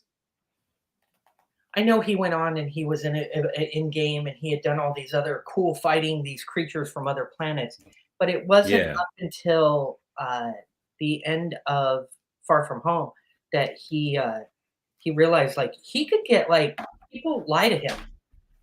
Yeah. And he can be used, and that was when he grew up. You needed Mysterio because that's when he learned to grow up. That's right. And he had to get to that point because up until then it was kind of like cute high school kind of fun, and that's right. And he survived it, so it wasn't that serious. But at the end of that, it was like they're going to destroy the other parts of your life, and they're going to come for everything. This is real shit now. Because up until then, it was just him. That's right. But yeah, it was the first time where like this shit's got real, and that's right. Yeah, and I don't think he really had experienced like a death except for Tony's, and that kind of was the lead up. But I love Far From Home. And I know a lot of people are going to kill me for that, but I actually like Far From Home better than Homecoming. Homecoming's a masterpiece, but Far From Home, at least I finally emotionally understood like a little more what was going to be going on. And I love how he gets to that point of being burned and then making his suit and coming in and just kicking ass. Like he really took charge at the end there and had to go through a lot. It's hard for me to watch No Way Home because it just breaks my heart like about 20 times. I know. We cried. My wife and I cried like 3 times in the cinema when we first saw it. Legit. Right. I'm not afraid to admit it, guys. I was bawling my eyes out when what happened to May. Yeah. I was bawling my eyes out. I literally looked at my wife and I go, that didn't need to happen. I was like, that didn't need to happen. I was pissed. I was like, yeah, I feel you. I'm just like, oh. And then it makes sense, but bloody hell. Yeah. I thought maybe they might kill MJ. I thought maybe they might kill Ned. I was like, this shit sucks. Yeah, I thought Ned, to be honest, was happening. But no. Very sad. But then when they make the point that's why it's his origin story, right? It's when he realizes that that's part of his story, I guess. It's just our characters we love to go through so much loss. Yeah, and in this world, he doesn't have his uncle. So that's right. He's got no one.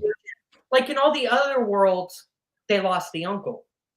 In all the other verses, it was the uncle that motivated him to become Spider-Man. His universe is going to have his aunt, so he didn't have the uncle to do that. So, like in that same kind of connection. So I like it. It one up me. It actually is one of the few movies, and that one was weird because I refuse to watch any trailers. I usually. Oh, do you? Oh, okay. I dissect like Star Wars. I'll watch it 500 times. With that one, I did not watch. It's the first Marvel movie I wouldn't watch any of the trailers. So I went in cold. I read no reviews. Wow. I did not know anything. I even got pissed because Hot Toys dropped the figure before the movie, Yeah. the black suit one, Yes. and Yes. I was so pissed because I was like, "Come on!" Like they never dropped Yeah. the figure before the freaking Never. yeah, Never. yeah. Never do they. All right, so Um, here he is I think doing. there was other motives for that. I think that time because of the inaccuracy of the suit. I think they wanted to get it out before people saw it and realized that there was inaccuracies to the suit, which is a shame. They must have been too deep into production to Make the changes. yeah, I guess. I still love the suit. It's a different material to this red and black one, just a little bit.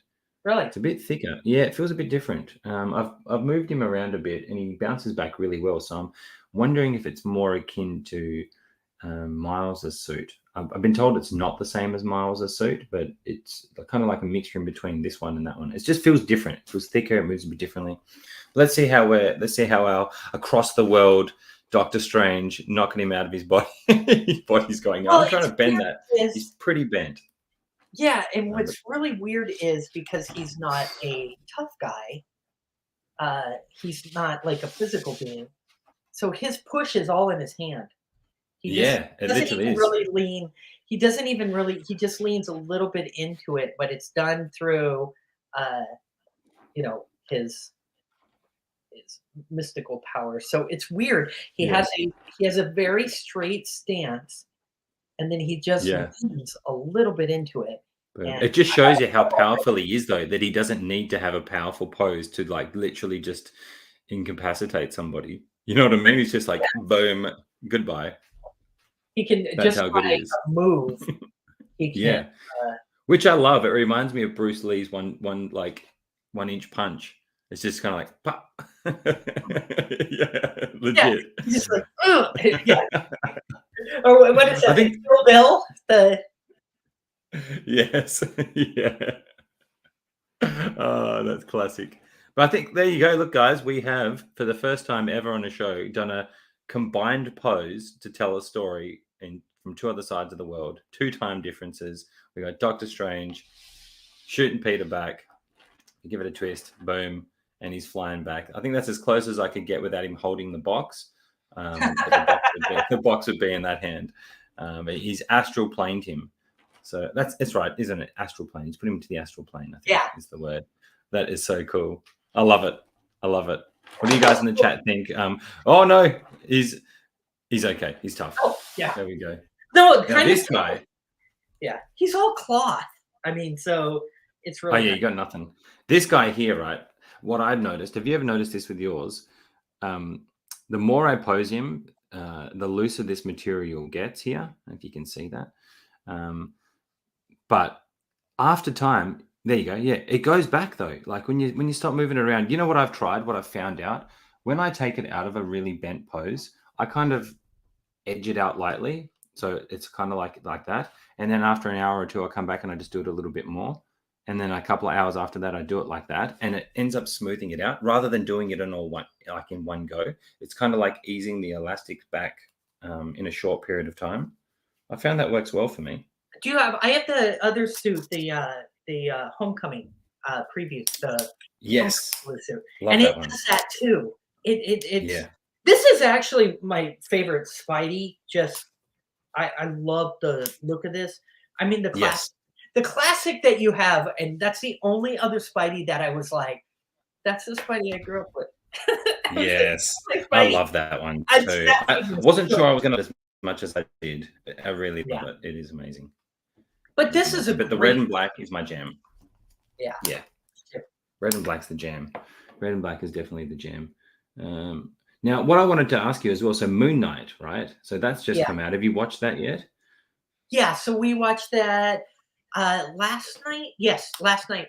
And I gotta say, it is the first time, and I know people probably get pissed that I say this, but it is the first Marvel series that I wish they hadn't released a single episode. I wish they had released the whole 6 episodes because it felt unnatural where they cut it off and forced. And it feels like I'm watching a 3-hour movie.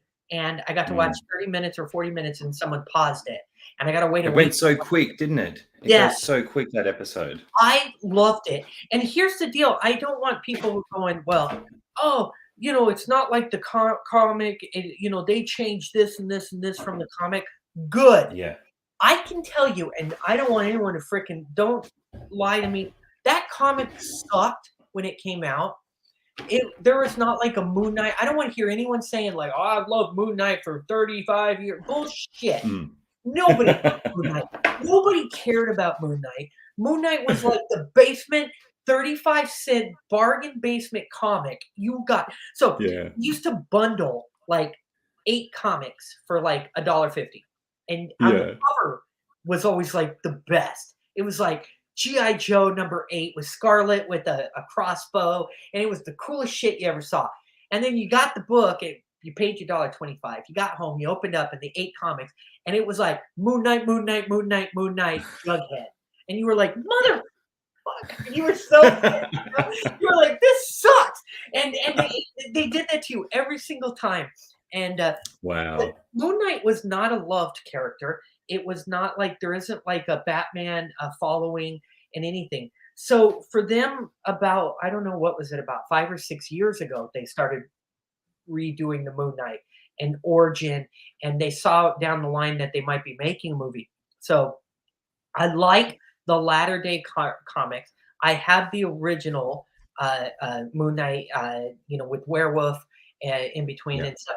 And it's a strange. I love what they did. I gotta say, what they did with the show was so fun for me, because it was like they were destroying or just reinventing, an origin story, and I like how they did it. I can't wait till they get to Egypt. I can't wait till they get to the tomb. I know. Yeah. I know, mate. Like I just started, me and my friend Anthony from the Figure Posing channel, we just started a new show yesterday, funnily enough, on Moon Knight. So I'm coming in fresh, right? So I haven't read the comics, any of that. So I'm like, I've been wanting to do a review show for quite a long time. And I was going to do it for No Way Home. I chickened out. I put it off. I didn't know what I was doing. But with Moon Knight coming up, I'm a big Oscar Isaac fan as an actor. I love his work. Me too. And Ethan Hawke, to be honest. I do quite. Some of my favorite Ethan Hawke movies was Before. I don't know if anybody knows this. Before Sunrise or After Sunset, which is some romantic indie films from back in the day. I love those films. No, they were great. There's like a long period between them. They just did Before Night, or they did like 3, I thought, in total. Yeah, I think the last was, I don't know if, God, it's gone back a while now, but I think the last one was shot all in time sequence. Like it's all in the one day or the one afternoon or before sunset, I think it is, right? And I just remember going, that's such a really cool, unique way to film a movie. He's and always acting in been it so was fun, unbelievable. He's always been a great. I can't wait to just let him eat up the scenery, because it's really cool. As he's gotten older, he's gotten even better. But I mean, the first time I saw him, he was in a movie called Explorers, and don't know if I've seen that. No, and it's with River Phoenix. It's and him. It is it's a Joe Dante who did special effects on Gremlins and directed and did all those. He did a movie called Explorers, and it's a really fun movie. It was an 80s movie that was not seen by a lot of people. It had some of the best special effects. Yeah, they make a spaceship. It's three boys. They make a spaceship and they go to an alien spaceship. And wow! No, I don't think I've seen that. Yeah, and Ethan Hawke, that was the first movie I ever saw. He's the brainiac of the group. But yeah, I've loved that guy. I followed his. I was about his age when he made that movie, so I watched him. My wife and I love him. Yeah, I thought he was great. As a villain, he's going to turn into a great anti-villain for Marvel, and I can't wait to find that out. I love the series, and I like the manicness. I like the multiple personality that they're doing. We did a deep dive into it yesterday, right? So the whole idea of this show is Anthony watched it 6 times leading into it, because he's gone deep, right? And we went through we went for 2.5 hours. So if anybody's into looking for a deep dive into Moon Knight episode 1, go check it out, because we go on for 2.5 hours about this show.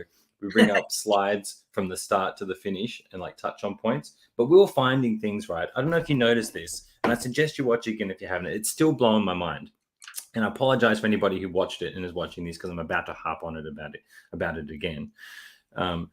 Is the little girl, right? When he goes to work at the start of the show, and he sees the little girl with the pyramid, and he talks. She puts the lolly wrapper in the pyramid, and he goes and shows her and talks to her about the how the Egyptians used to pull all the organs out through the nose, but they leave the heart. And he says to her, they leave that, and she's like, "Why did they leave the heart?" And he's like, "Because Egyptians believed you needed your heart to go through to the afterlife, and you go through the field of reeds and you get judged whether you're worthy or not, and only the worthy people would be judged and get to go through the field of reeds." And the little girl says to him, she's like, she goes, "So it must have sucked for you not getting to go through the field of reeds." Yeah, and he's like, "Yeah, right." And he's like, "Well, I'm not dead, am I?" But I'm like, that's a reference, because Mark Spector dies right when he makes the deal. So how does she know? And who is she? And what's that all about? Like, is she a construct of his mind? Like, there's so much stuff that was just blowing us away from what they did on that show. It was unbelievable. That's what I'm saying. It's like, it's a weird one, because to me, I could, okay, so I'm watching WandaVision and I missed next week. Something happened. There was a birthday party, so I'm not going to get to see it or something. And then I got to work, and I didn't fit it into the week. So the next week comes along, I can catch up with 2 episodes, I would be fine. And everything would work out fine. This one, it's so weird, because it literally is a movie that you just paused. Yeah. And like you said, you want to go back and watch the whole movie and catch all of these things. And I heard someone say that they weren't watching it until the end. And I was like, I'm almost half tempted, but I can't, because it's so good. I know, I can't wait. But Oscar Isaac, there's a great movie with Oscar Isaac. He has a bunch of great ones, but I love him in Drive. Yeah. In Drive, he's really one of his first chewing up the scenery kind of movies. And then he was in a movie called Body of Lies by Ridley Scott. And Leonardo DiCaprio. Yes, that's a great one. Yeah, he's the handler over in the Middle East on the team that helps him, and and doesn't have a good outcome for him, but but I was like, I knew, like, even then, like, this guy's gonna be so freaking fun. Yeah, I think Sucker Punch was the first one I watched him in. I think. Oh yeah. Was it Zack Snyder one? Yeah, I really loved that. Oh, this isn't working. Okay, I'm trying something a little crazy here for how I wanted to do him on the show. So I do apologize that I'm fumbling and bumbling about. Oh my god, that's gonna be so cool. I want to have him holding the Marvel thing on his shoulders. That's I had an idea of, like, imagine if I could have him in display, but I'm using this base to, like, prop up the weight, so the weight isn't actually sitting on him, but it's not wanting to do it. So I've got to try and figure out how to get him there. But DJN, brother, again, you're too kind. Ethan Hawke in Gattaca. So that's another classic. Oh yeah. Training Day is another classic one. Yeah, him. I like him and Denzel in that movie. As a cop, I didn't like that film, but oh yes. How do you feel about movies like that? It must be frustrating. Well, it's so funny how people, what they think of being a detective and what it was like. And it's funny. I don't care how people feel about law enforcement. It's really funny when you do. When you're a child sex crime investigator, because even people that dislike or hate cops and people are pro-police, the one thing they can all agree on, because I've spoken at places and they're like, I don't like the cops, I don't like police, and blah, blah, blah. And I'm like, I did child sex crime cases. And they're like, okay, but that's cool. That's that's pretty cool. Because I think the one thing we can all agree on, we're like, putting away people that do this to kids. So it's weird when I watch movies. It's like my wife is an emergency room nurse. So it's and she'll even watch some of the medical shows, but a lot of times she's just like, Oh, come on. Oh, come on. Oh, Like, he's you know, following you. it's so not part of, like, what's really goes on there. So, yeah, Yeah. for me, Training Day is a great movie, but I just, there I look at it, I'm like, well, he'd get fired for that, he'd be fired for that, he'd be fired for saying that. Like, For all of it. the whole movie, you're like, "You can't say that to people." Just like, if we said Especially yeah, you'd be on especially in real YouTube. life. You would be on YouTube, like, at, the 6 o'clock news, so I'm like, "That's not That's real." so true. Yeah. That's so true. You could Oh, it guys, I don't think I can do this. This is so dodgy. I see something crashing in my imminent future. is that Come the on, light Spidey. box? Yeah, I got this light Yes! box. I love the light Me too. I have that one to too. sit like. I can get it to sit on the back, but you can't see the marble. If you know what I mean. Let me. Like, I've kind of got him like holding it, but I'm not happy with that. I want him to like hold it, but have it like. Because if I was going to put this on the shelf, so number 3 is something like I was like, how would you put him on the shelf? How are you going to leave him after the show? And if I Okay. can make this work, I would actually leave him in the display as long as it's not putting too much pressure on the figure. Number 2. I would leave him holding the light box, or I'd even put it in a video or something. I'd do something where I can look back on it, and that's another reason why I do the videos, is because I like to actually just watch figures in poses to music. That's one of my favorite things to do. And when I started doing those videos, I'm like, no one's really posing them to music in an artistic way. They're kind of just posing them at the end of a review or something.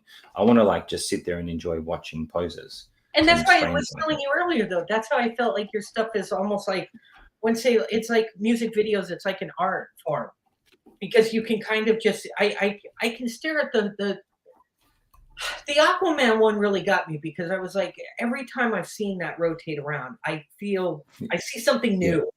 I'm like, that is really cool how it's a subtleness in just how you drop a shoulder and can get just the neck in a weird kind of mode. Yeah, Um, for sure. And I love body movement. Like, I love looking at how bodies move and like what people can do with their bodies and things like that.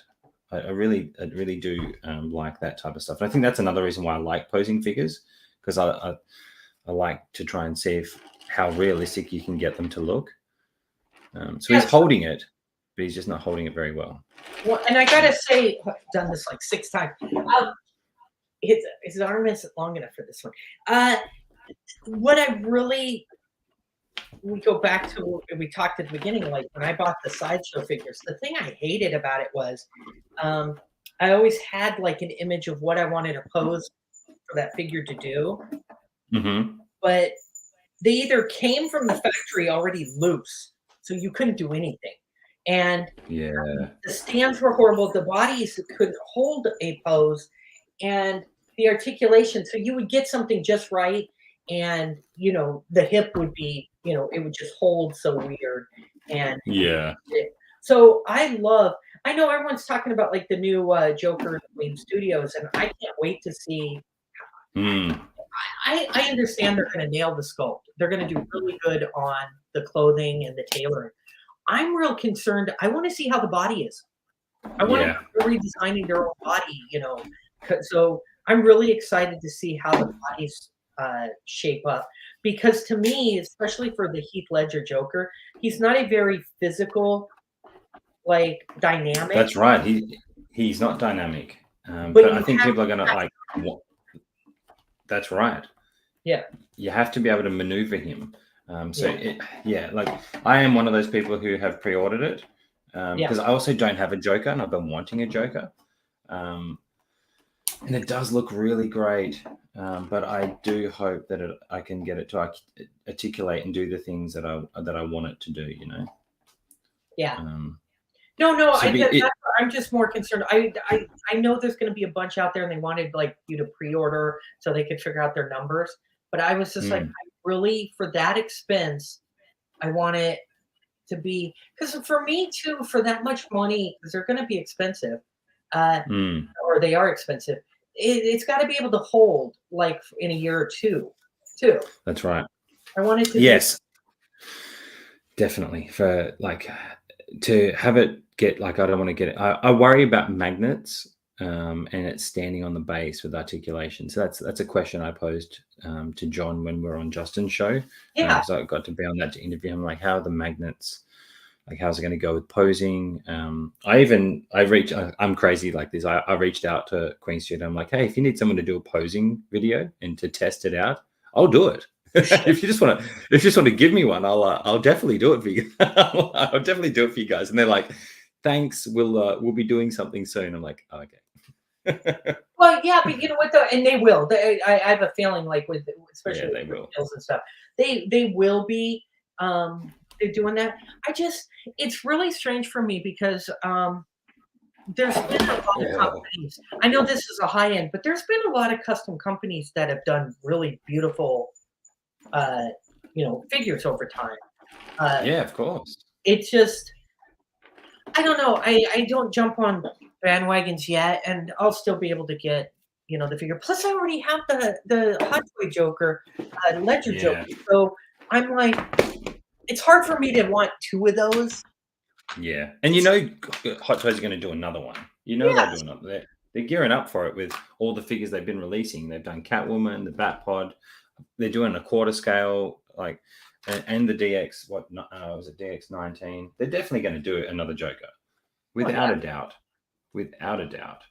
And even more so now, I would imagine.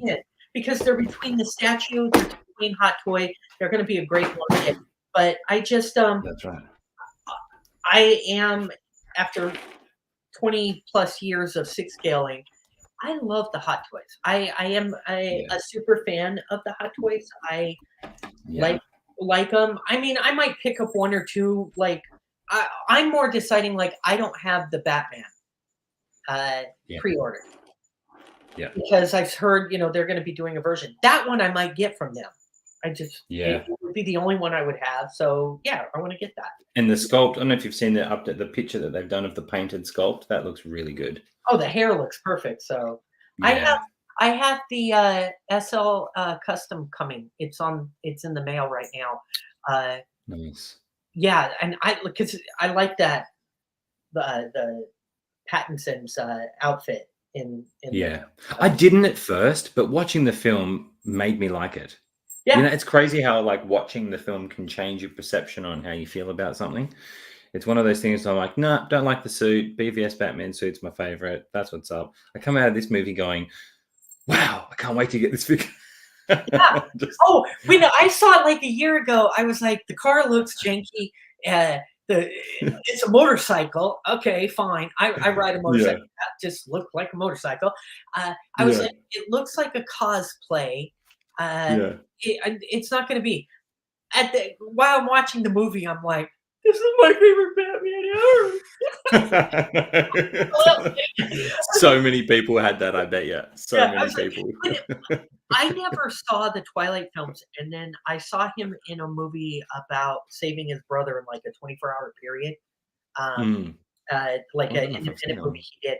And then in Tenet. When I saw him in Tenet, I was like, I'm in love. This guy's gonna be great. And it just really felt he did a great job. And it's same with Catwoman. She's freaking amazing. I love her in that movie. She is great in it. Yeah, she is great. Just things like the tone, the music. There's so much about it. Like, it's that feeling you get, right? I love it when a movie, it's not just visuals, it's the tone of the music, the way the cinematography. When I find I fall in love with a movie, I fall in love with it. I think for things that I'm not even noticing at the time when I'm watching it, I'm just like hearing the music and the sound and like the car chase when he's walking up to the car. There's specific moments in those films where you just like you get brought into it and you really forget about everything else that's going on and you're into the story. When they pull that off, that's where I get pulled in to. We were talking about The Dark Knight earlier, and BVS had that same feeling for me. There's a heartbeat, like you can feel. There's a great movie, Heat, the De Niro, Pacino, and through Yeah. the whole movie, Classic. this feel that Yeah. that rhythm, Yeah. and it's everything. It's the cinematography, the sound, the music, the Yeah. act, and it just reaches a different level. And I think Yeah. that's the thing. Like someone was like bitching and complaining about like the superhero comic book movies, and I'm like, yeah, but these aren't the same shitty ones I had in the '90s. Like we Yeah, had that's right. superhero movies in the '90s, and they sucked ass. I mean, they were Yeah. some real shit boxes. And it wasn't because of the effects, because I watched like some of the worst horror movies in the '80s, but they still made you feel something. Like go back and Yeah. watch the original Halloween. It makes you Yeah. feel something because of the music, the acting, Yes. the cinematography. Everything gives you that suburban Yeah. street helplessness at Yeah. perfect moment. And so, Yeah. but in the '90s, there just wasn't a love of like the the movie versions of superhero movies were just done so piss poor they didn't get it. And Yeah. and it's not just about the money behind it. I The fact that there's a That's right. generation of little ones that are like feeling like Spider-Man is part of their life, Yeah. it's really cool, and I love that. And they've never read a comic. It really is. And they've never read a comic. And look, I've read comics, but nowhere near to the level of someone like yourself or Lael or a lot of those guys that were into it. I just, I was into them, but I wasn't as into them as that. I was always film was kind of more my film, and TV was more the medium that I really gravitated to. Yeah. Um, and when you mentioned the Dark Knight bit, another bit that gets me that I'll always remember as one of my favorite moments is when the Joker comes into Bruce Wayne's party, and the tone of that build up of that music. I don't know if I've ever heard music done better in a movie to build tension in a scene. And then the fact that he tells the story about how he got his scars differently than he told it before was masterful to me. Combine that bit with the cleverness of showing how crazy he really is, or whatever it is that he is. But with that music, like that, it was like almost like a violin, almost like slowly like winding, like that, that Oh, humming yeah. coming up It's a as the hum. tension Listen builds. in Tenet, and it's just a slow, Yeah, you're like, "Oh, man."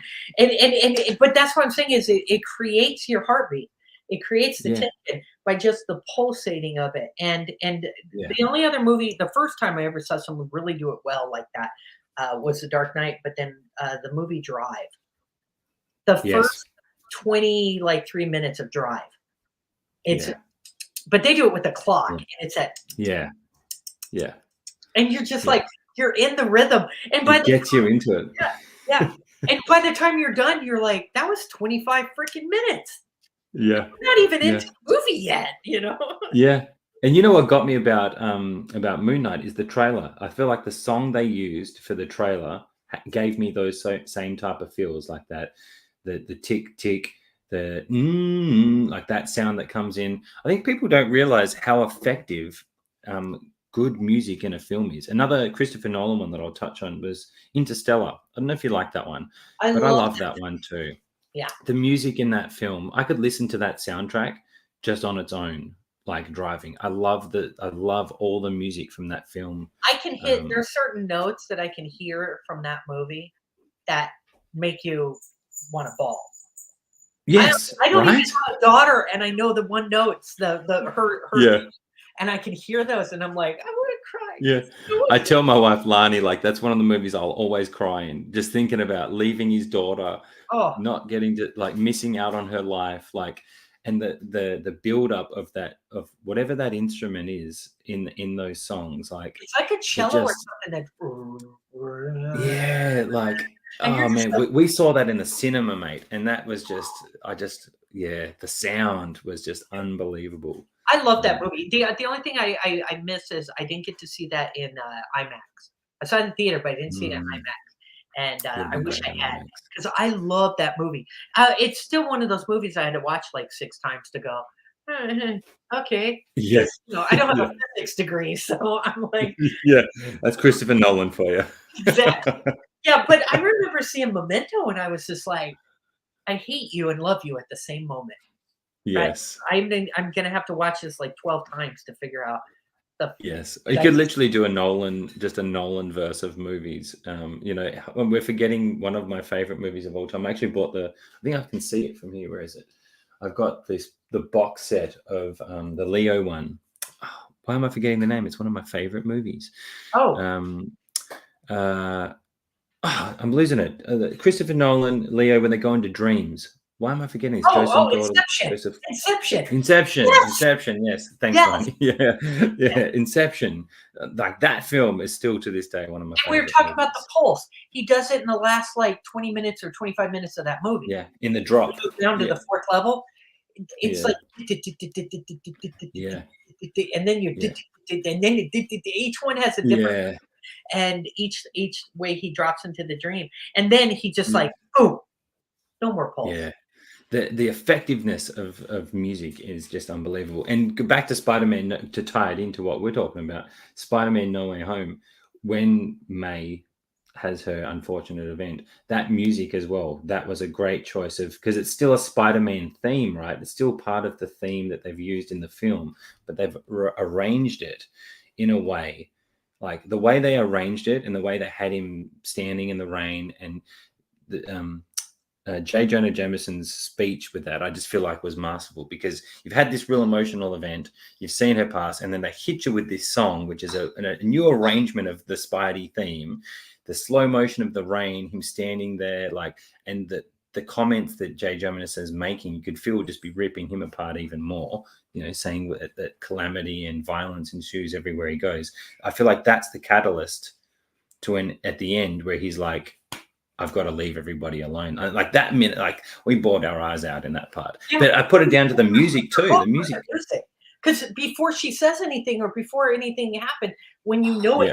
happened, but you don't really know it happened, the music lets you know it happened. Yes. And you're like, Straight up. oh, and then when Yes. you get them, you're like, damn it, you just messed me up Yeah. really bad. Yeah. It was just like, right. And that's the thing though with No Way Home. I know it's made a lot of money, and it's got the popularity on it side. But what bugs me about it is it's a very well put together film. Yeah. It's a really well edited shot. There's some great Yeah. shots in there. But I think and that's Yeah. why I love Far From Home was people just chalk it up as like a kid rom-com, another Mm. stupid Spider-Man movie. And I'm like, no, there's something beautiful about it. And I can't wait Yeah. for Doctor Strange 2, one of my favorite Marvel characters and comic book characters. But Yeah. I can't wait to see how he shoots it, like the eye of it. And Mm. there were parts of Loki that I wasn't the TV show, I wasn't, like, head over heels about, but I loved the way Loki looked. Yeah. There was something really beautiful, Yeah. almost blue lensed, the way Yeah. they shot it. It was like orange and blue, Yes. the whole thing, Yeah. and I Yeah. really loved the look of it, and, The look of it was great. And when I think about that show, I think about the moment where he's rewatching, like he's brought up to speed on what type of person he was. yeah, When he's sitting in that room. I love that part, how yeah. they depict that. Like, and he's just getting filled with emotions of seeing how he eventually passes, and seeing that history. And I think that they did that bit really well. I'm a Yeah, fan of that show. Like, I'm biased. I find it hard. That's why I was like, can I do reviews? Because I like everything. me too. Oh, oh my god! So I've been on other streams, and they were like, "Oh, what?" The stream for Book of Boba Fett, and they were like, it was like 7 people on the panel with me, and they were like, hated it, hated it, hated it, hated it, hated it. They got to me, Yeah. and I was like, I freaking loved it. It was so cool. And they were like, just shut up. I was like, I'm sorry, I'm really in love with this.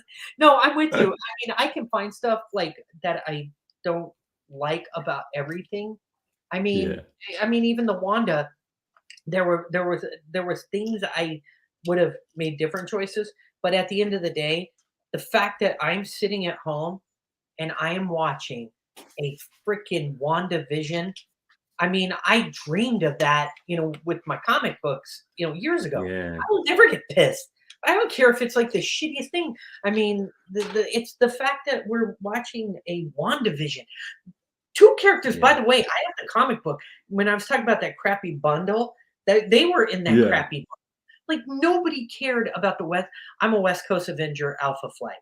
I like West Ah, Coast okay. Avenger and I like Alpha Flight. Those were my comic books that I always read. And Wanda would show up on there with Avenger or Vision on the West Coast Avengers.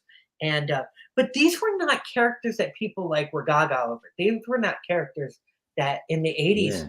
nobody cared about. And I got to tell you, Doctor Strange, it made me sad, but I didn't have a lot of money. In fact, to when I was younger, we moved a lot. So I bought bundled crappy comic books. And that's where I Yeah. fell in love with Doctor Strange.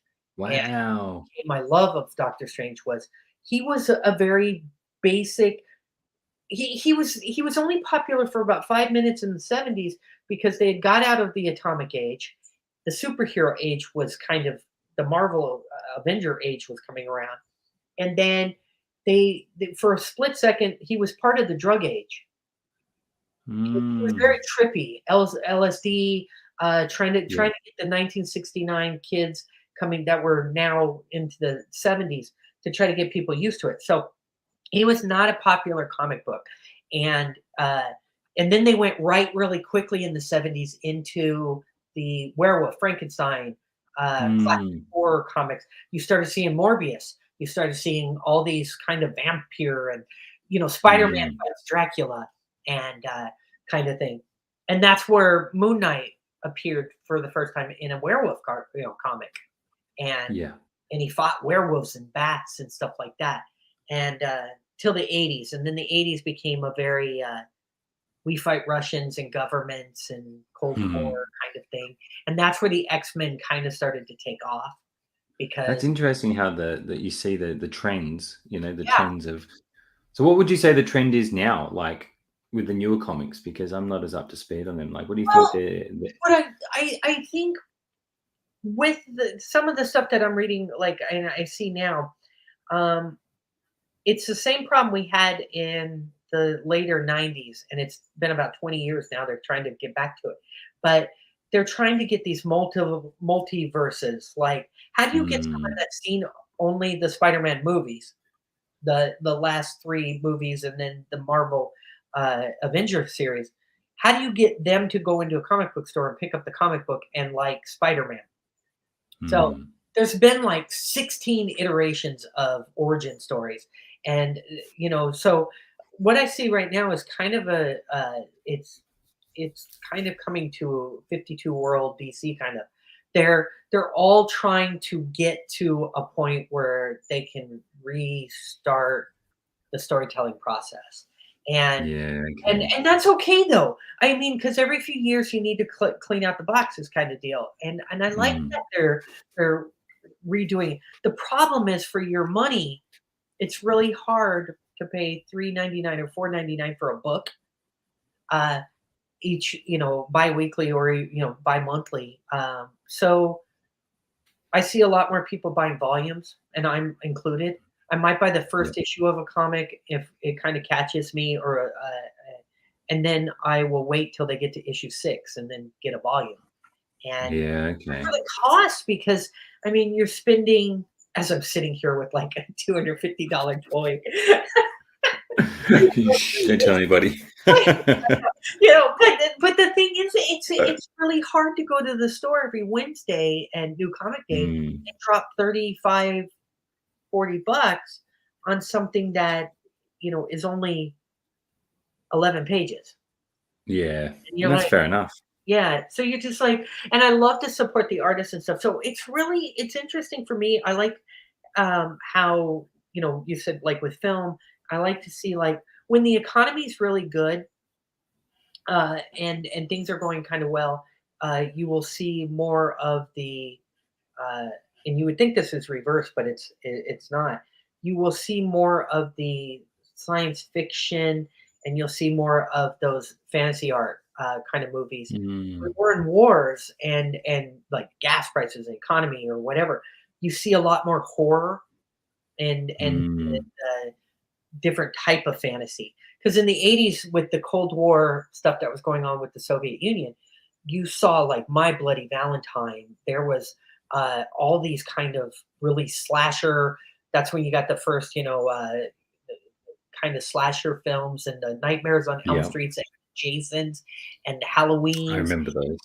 Yeah, and in the early 70s with the gas prices and things were happening, and we were coming out of Vietnam, you saw a lot of the helplessness and the women movement for women. You saw a lot of like the Last House on the Left, Texas Chainsaw. If you think of all those movies, the Mm, women are the heroes at the end.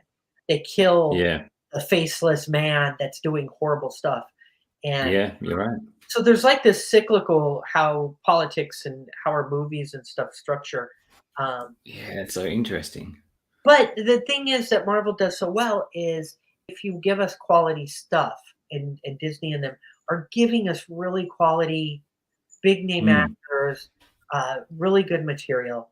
I don't care what people say. I like the sequel Star Wars movies. I think there's choices I would have made differently in the storytelling, but yeah. they're really well made movies and look beautiful. Yeah, they look beautiful, and, like, with that, right, I think there's a they've gotta be for, real good art to happen, you've gotta be willing to take risks and do something different, and I think, Star Wars suffers from that a lot, is that people have such high expectations that I don't even know if they know what they want it to be.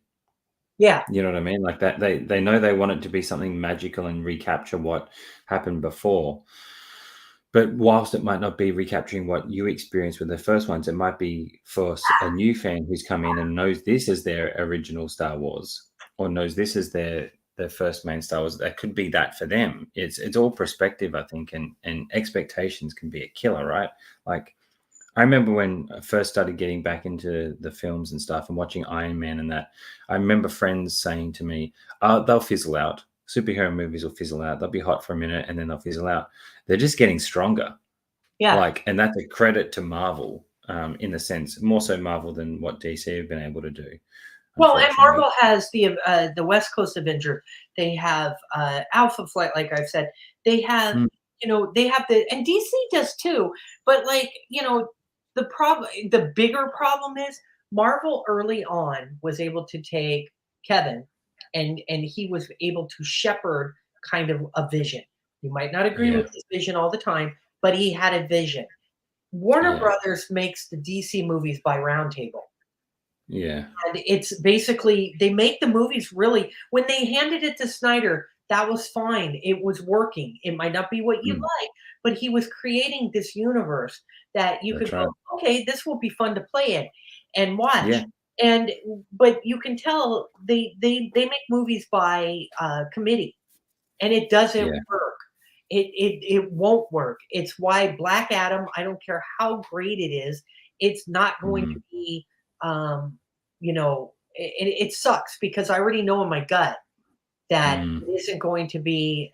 It was made by committee, and the committees make financial decisions and toy commissions, decisions, and they don't yeah, make as much uh, connected yeah. like, Shazam was one of the surprises to me. Shaz Shazam was great. I thought Yeah, I mean, and I mean, I love Aquaman and the first Wonder Woman also. I oh, don't mind the second Wonder Woman. That's because I love Gal Gadot so much. And, but no, Mando was in it. Come on. no, no, but it fits like those fit to me in the Snyderverse. They just Yeah, feel like part of Snyder's, yeah, Zack's, world, like, even though they've been in yeah, his movies, but those movies still carried on a beautiful look and the music, and yeah, it just had a feel. yeah, But Shazam was the first one to sit kind of outside of that universe, even though it has the yeah, after credit scene, um, yeah, that really had a really special I think it's a really special little movie, and it's really mm, good.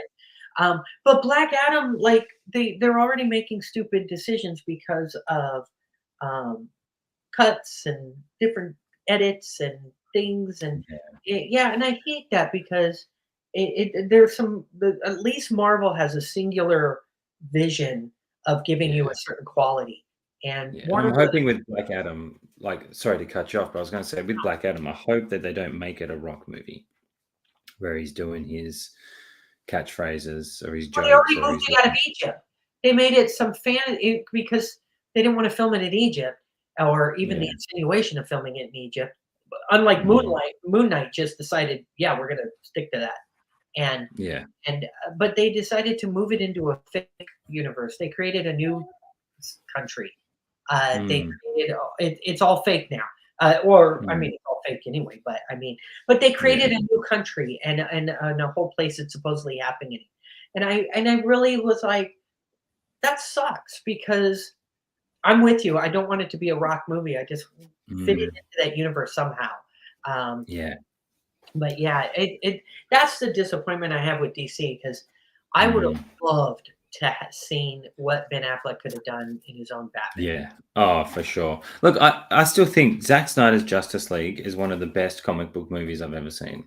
Yep. Visually, just it's just stunning. His ability to showcase what superheroes can look like is I haven't seen anybody capture them. Like I just think back to Aquaman standing on the boat where he saves that guy with the ship sinking. A simple scene like that, but that imagery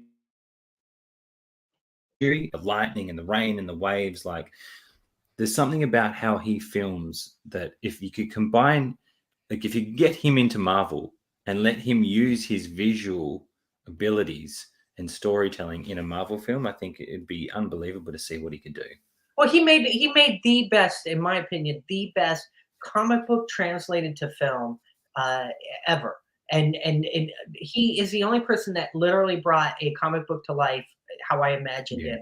And The Watchmen. yeah, yes, The one of my Watchmen favorites. is the comic book. If you didn't read the comic book, just see the movie. Yeah, I've It's got the book, and yeah, it's exactly the same. Like yeah. it's Well, and reimagined. Time magazine put The Watchmen in the top 100 books, not like comic books, books of the 19th Yeah, century, the 1900s. yeah, It was it is a quintessential book for anybody that likes geekdom and how. And then if you go and watch the movie, and I remember my boss, uh, where, as a detective, my sergeant that I had, he was amazing, but really cool guy. But we always talked movies, and he watched mm. The Watchmen, and he came in and he goes, "What'd you think of The Watchmen?" And I'm like giddy. I'm like, this is like the coolest thing I've ever seen. I love this freaking movie. And he looks at me and Yeah. goes, "God, that was boring shit." And What? he hated it. Yeah, well, he didn't get it. He You just will like quit was him? book and like he's like, "There's, like, one thing in the movie that I like," and I was like he's like, "It's sad," and I was like, "Yeah, it's Yeah. 1982, and growing up in 1982, it fucking sucked." I hate this, like, fantasy everybody has about 1980s. It sucked Yeah. in the '80s because everything on TV was about, another Cold War, we could be killed with a nuclear weapon. Yep. If you didn't grow up in the '80s, go look for a movie called, The Day After. That's what we got to Mm, watch, and it played on Sunday night for, like it was a miniseries, every Sunday night for, like, a month, and it's like a four-part movie, so it's like 8 hours, and it was, like, about the day after a nuclear bomb. oh, wow. Like, the Russians and us attack each other, and how are we gonna survive in a nuclear war? What and you actually get to watch this was on regular TV, like Wow. BBC That's One, crazy. it was on regular TV. They showed you, like, the nuclear bomb hit and what happens if you were 35 miles away compared to 30 miles away, and you're like, "I'm watching this as a kid, this is like." That's depressing. Yeah, that's the kind of shit we got on TV. Yeah, we had some cool stuff like Wolverines and we had Goonies and Weird Science and stuff. But Weird Science, that's a throwback, I remember that. yeah, well, I mean, we had some cool shit, but we also had some fucked up shit they showed us, and like, Yeah. but that was like just normal TV. That was Yeah. like normal TV. Like everyone It's sat before around. censorship came in, hey, like, before they started censoring stuff more for normal TV Yeah, back in the yeah, and day. you were like, but I remember being, like, 8 years old sitting there going, Yeah. Now go outside and have fun and play. Yeah, yeah, and you're like, they're like, "We gotta worry about a nuclear war," or whatever. And then as you get older, when you're that young, you're like, "Well, that shit's never gonna happen for real." And then you get older and you read books and you hear people talking, they're like, "Yeah, that almost happened." And you're like, "What the fuck? We're all Yeah. fine?" I mean, like, Yeah. I thought it was just TV. I thought it was yeah, just a yeah. show. It's like, this shit was Yeah, it's real. crazy. So I'm It's really crazy. happy though that with the world and social media and all the stuff that is going on bad in it, that there is a generation that is having a blast and getting to have Yeah.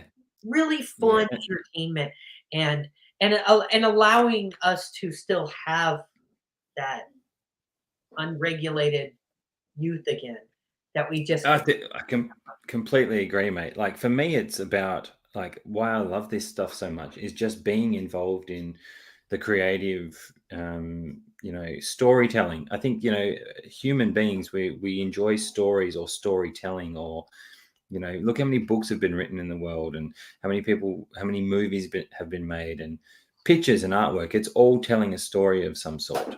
And I think people that are into collecting like us, we embrace that storytelling side of life more, that we want to be involved in it on another level than, let's just say, reading a book or watching a movie.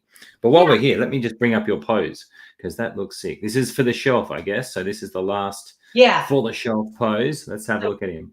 yeah, I didn't use his I when I put him on the shelf, I'll actually use the stand to give him a little more Ah, stability. yes. Is But that a bit of magic behind him? What's yeah, that bit? so his swinging in is just a Ah, but what's yeah, going very on cool, in man. between here, I don't have it, I will do it out there, is, I'll actually have these are really cool to use. I use them for a lot because they just look really ancient and beat up. Yeah. But I use, uh, uh, the Black Widow's poles.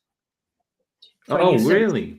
between his hands because then you can ride basically the lightning, like, between so it looks like he's doing Ah, sick. but yeah, yeah, so Yeah, I wrap them and I use that one, so that will be out there, but it was hard to get it in here right now without yeah. setting it I'm getting because figure envy. You're making me want my Doctor Strange. You're making me want a Doctor Strange, man. It's gonna have to wait for ages for Hot Toys to bring him out, damn it. when is the No Way Home one for release, next year? I think it's I think is it July? I mean, I don't know. I'd have to check, but I think it's like July or correct me if I'm wrong, anybody in the chat. If I think it's scheduled for the July a release like a year from now still. Okay, I could be wrong, but yeah. hopefully, like with all this stuff with Queen Studios, I'm hoping that the delivery times and things that they start to deliver on, maybe they might up their game a little bit more. We're already seeing a little bit more communication from Hot Toys with the Batman update on the head sculpt, which was nice to see. Well, Um, yeah, because it's not just like they're competing with a third party, they're competing with someone that actually has a license now to make the exact same yes, thing you have. So yes, that's a really big deal because I mean, for a long time they were like, yeah, it's a third party, but it's kind of shitty, or it's yeah. They whatever. weren't worried about it. They weren't Yeah, worried about it. Not to a point where they bothered to do anything about it. I would really love to be a fly on the wall in their like meetings to see how they do things. I'd be really interested to see how Hot Toys conduct business. Um, I just find that stuff interesting. I'd be interested to know: are they worried? Do they care? Do they not care? I feel like they might care a little bit, considering that they are being a little bit more transparent now with their messaging. Um, well, Surely they know that people want to know. Surely they pay attention to some of the community well, out there that but I get really. I know that we talk about like I love watching it. I saw the special with Queen Studio. That was great. Um, yeah. I really like that. But on the other side of it, it's really weird. It's like people are like, I spent all this money. You owe me to answer my questions. You know, like, Mm. they really They don't don't. shit. I mean, it's not like No, I they ever don't. knew like who made my sideshow figures or anything. No one owes me shit. Yeah, that's right. I mean, Yeah. Or cars, like you sit down with car people who manufacture cars and go, "I wanna know every little detail about everything to do about how you yeah, made that car." who Maybe made they do, I don't know. who made my it's really fun. We have a friend that actually does work for Jeep and makes Yeah. if you have a Jeep Cherokee, he's put in your door panels. And Oh, wow. yeah, he's amazing, but it's really cute because when you're out with him, he's like, "I built that Jeep, I built that one, not that one, that one." Wow. And it's really cool. And he did, he him and his team, but he's done, 300,000 door panels, that Wow. he installed. But, I mean, so it's kinda cool that you get that, but on the other side of it, I I follow on social media the artists that do our head sculpts for Hot Toys. Yeah. I love having the transparency. But on the other side of it, I mean, to me, there's something really cool about ordering a figure and then you get that email Yeah. that it's shipping now. And Yeah. and this is what I was gonna say. Like if you go to my Instagram for Geeks Shall Inherit the Earth, what is really cute is I love going back and finding figures that I think we've gotten really to the point because there are so many unboxing and stuff that you get this addiction side of it where it's like, what's the next figure? What's the next figure? Yeah. And something you do beautiful is go back and you've got a figure that maybe a year old, 2 years old, or whatever. There we go. Oh, Yeah. was that the light box? Oh, That was the light box. I oh. bumped. That's okay. He's back. I like to go back. I like to go back because it's Yeah, the character for me. It's the yeah. character, not the figure And I like necessarily. just taking new photos or reposing or doing something. And for me, I mean, and people would say, "Yeah, you've got like 100 plus figures," a I lot know that's of crazy. figures, more than that. But yeah, but I still will go back and I will grab like I have a sideshow bib for tuna, and Oh the figure's wow. probably 50, 20, I don't know, 18 years old. And I just was Wow. like, "I'm gonna take some photos and look at this and enjoy this and have some fun with Yeah. them." And I think we missed that. So one of the reasons and that's one of the reasons I picked, Doctor Strange for this week was, it just seemed like a character that came out and we just had him in a couple movies and we Hmm. missed it. And I think it's such a beautiful, fun Well, you're figure. right. I missed it. I missed it. You're 100% right. And I'm sure there's many people out there who didn't jump on it. And look how awesome he is. And those effects are sweet. Yeah, like, and with like, if you do like, if in your display you could do some like color lighting, like uplighting, I think would look really spooky with him, And for and when photography and he came things out like in the that. '70s, he was a real black light. So it was yellows and oranges, and his covers of the Yeah, comic pages, when you open up those comic book pages of early, Doctor Strange, it was like a black light in the '70s, man.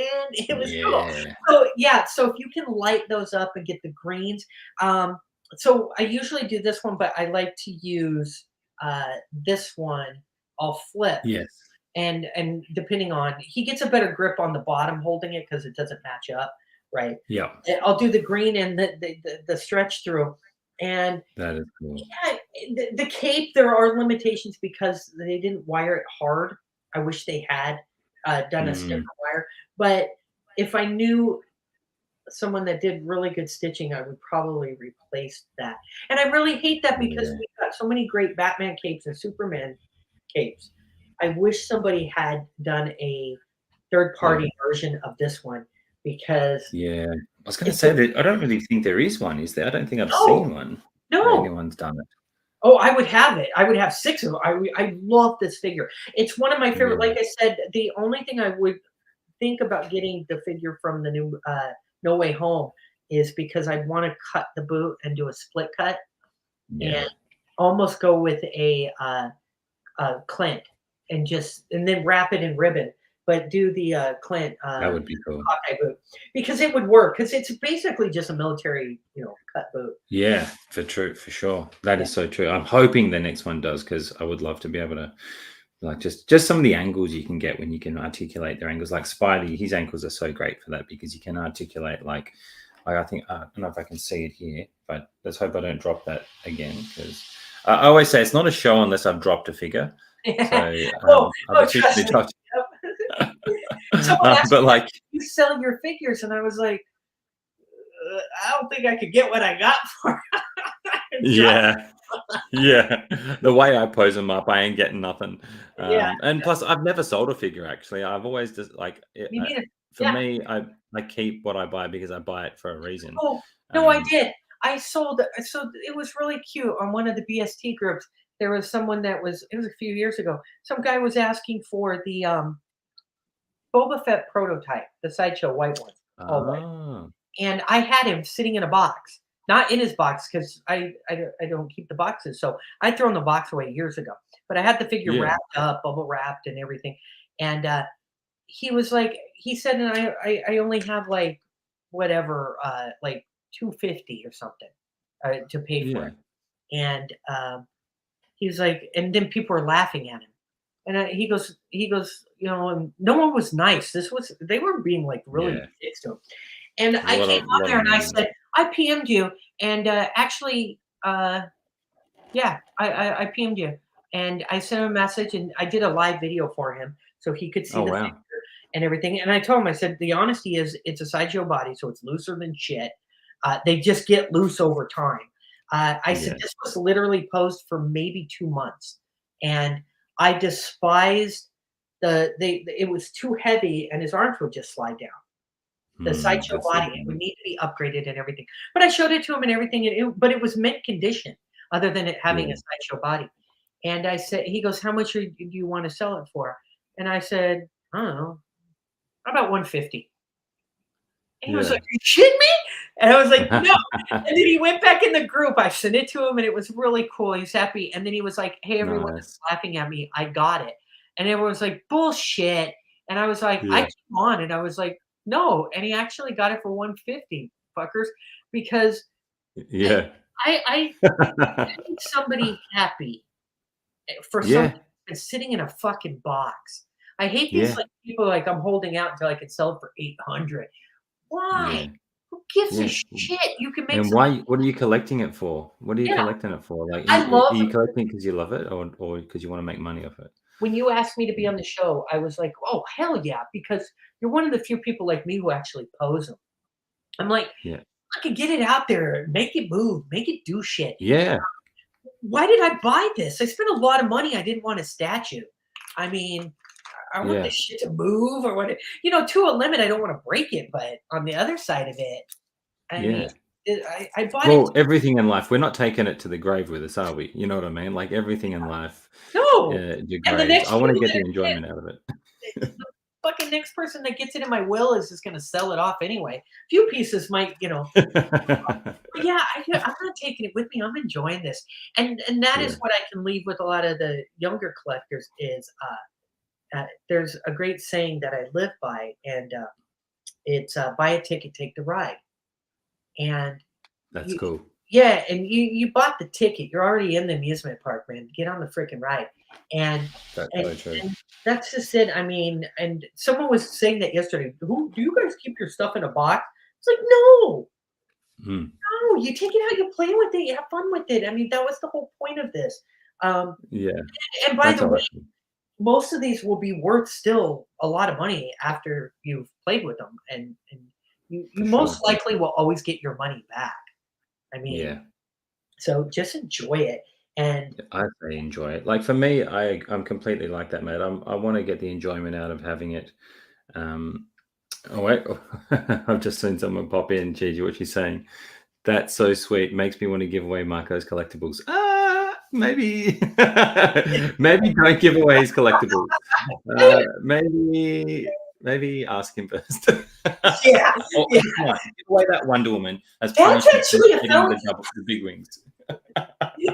Give away the Wonder Woman because so Marco and Gigi. I don't know if you know these guys, but No. they're a couple, and Marco went and bought the golden armor Wonder Woman, but the one without the big wings. And Gigi said, like, you can get the one with the bigger wings if you want to, but he chose not to for space. And she's not going to Oh, let him live in town. So I'm like, maybe give that one away and teach him a lesson. yeah. Wasn't he going to put it on the mantle or by the TV? Yes, I think so. Yeah, I Yeah. did see I that. think you Yeah. should give that one away. Yeah, I'm sure there's someone out there who will want that one. I'm sure he'll be fine with it. He's a nice guy. Yeah, You you let can us know, keep Gigi, if your he's okay address. with it. Yeah.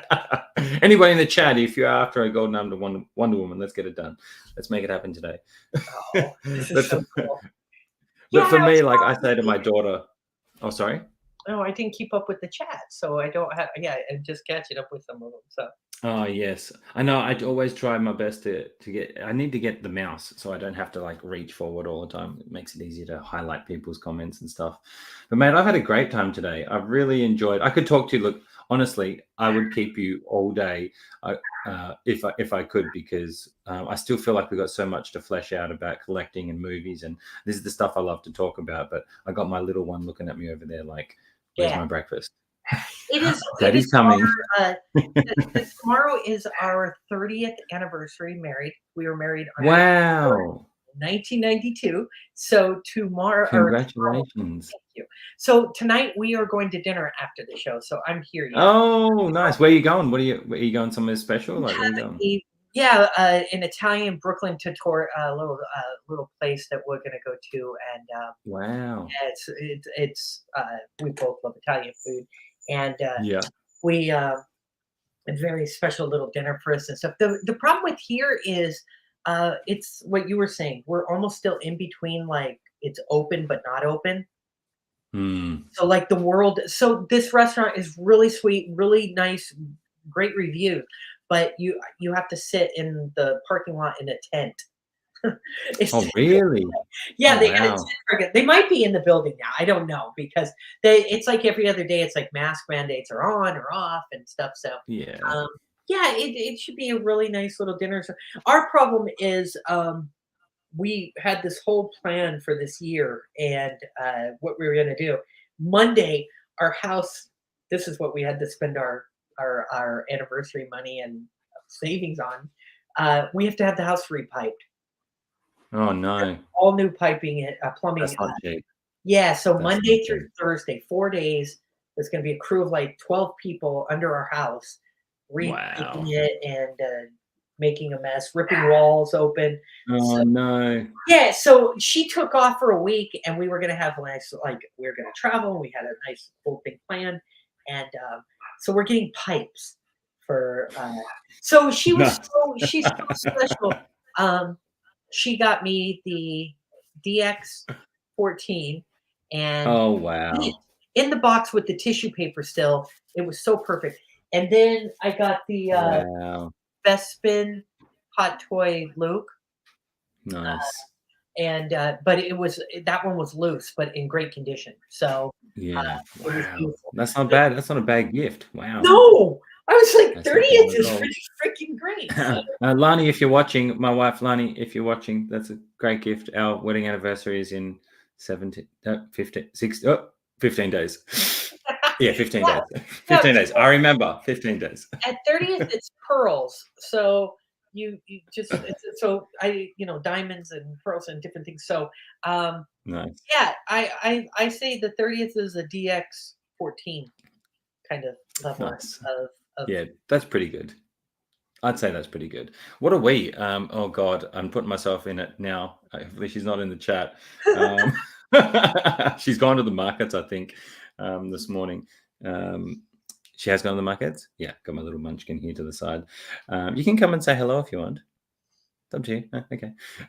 But I think oh geez, I think it would be 15 or 12 this year.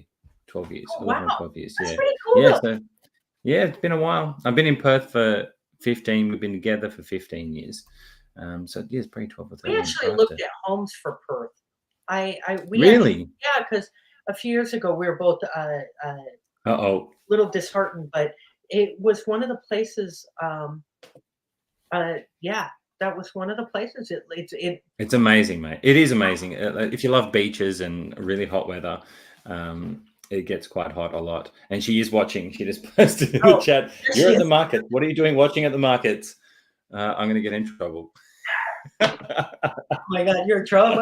Oh, Yeah. I'm in trouble. And here's my little munchkin, Mila. She likes to come and say hello. You can come and say hello. Hi. Spider-Man's one of your Hi. favorite, isn't he? You can say hello to Mia How are and you? everybody out there in YouTube world. It's a family affair. You're good. She's saying, "How are you? You good? How You old are good? you? Awesome. How old are you How now? old are you?" She's 5. You're Big girl 5. 5 going on. Yeah. Big girl 5 going on 6. That's 6 so in a couple of months, aren't we? Well, you let Daddy finish up. You go get everything ready, and I'll make some Oh breakfast my in a God, second. she's so cute. She these will be hers one day, people. All these figures will be Exactly. yours one day. I have a nephew, and my wife and I both have our power of attorneys and our wills and stuff. And he gets everything. So Yeah. I always tease him when I'm here. I'm like, I got you a new figure. So I That's got a you. great way of doing it. Yeah, if you ever see that on my post, I'll be like, "Hey, Brian, I got you a new figure," because Brian's gonna get them all different. So I just figured enjoy. That is so cool. I am going to use that now, Lani, as you can witnessing it here now. I'll be buying Mila. These are investments for Mila when she gets older. So it's probably a good idea that I get that Iron Spider that I don't have, because I think it would be worth a lot one day for Mila. So I think we've That's a smart investment. That's a that's a smart investment, right? very, I think that's a great investment. I'm definitely going to blame you for giving me that idea and enabling me to do like Brian's now really use gonna that as my need this when excuse. he's older. Right? I agree too. Oh, mate, look, I've had such a great time talking to you. Such Me a too. great time. I'm Did you want happy. to let everybody know what you got going on? Because I've got a little banner here that I will throw up, and I didn't put your Instagram name on there, but maybe you can let everybody know your Instagram. But I've got your YouTube one Geeks here. shall inherit the earth. So it's Geeks Shall Inherit the Earth on Instagram. And we're also on Facebook. There is a group. It's just trying, just as we've done for the last couple hours here, it's just an extension of something that I've always kind of lived with and love is being kind. It's a group where it's about collecting all your geekdom, not just your six scale, but it's a geek site Awesome. and a geek group. But it's based on the kindness side. I mean, you can still drop an F bomb or two and you can have fun, but it's just, I don't know. I think if you put that out there, just as you do, as Lael does, and different people that I've really fallen, friendships wise in the community. So Geek Shall Inherit the Earth is just about us having a nice, That's safe awesome. space. There aren't a lot of people like myself, and I'm sure as more people Google me and do the research and look into my life, which has been an amazing ride from the White House to Harvard to, speaking That's around the crazy. country and had a radio and a TV show in the Bay Area. Uh, yeah, so it's been a great, great run and a great life, and I've met amazing people. So, but the kindness, it's a site where you Yeah. don't have to worry about, really and truly. You can go there because we don't put the spoilers. Your kid, 8, 10, 12, 25, 50, 60-year-old, everyone can be there, and you don't have to worry about feeling shitty about your life after you've left that site. And That is good. and so We trying, need more of that, mate. We yeah, definitely need more of that. and it's about the fun that you and I have had just for the last couple of hours. It's supposed to be fun, and Yeah. it's supposed to make you giggle and laugh, or connect with something. So yeah, so it's just getting started. It's getting more and more. There, my YouTube channel will actually, I will start doing a weekly, and then see and build Awesome. it from there and see how we're doing. I hope people have had fun listening. Oh, mate, I will be there. I will be there. I will be subscribing straight after this, and And making I sure hope that you I'm can come following back your with journey. you. So Yeah, of course.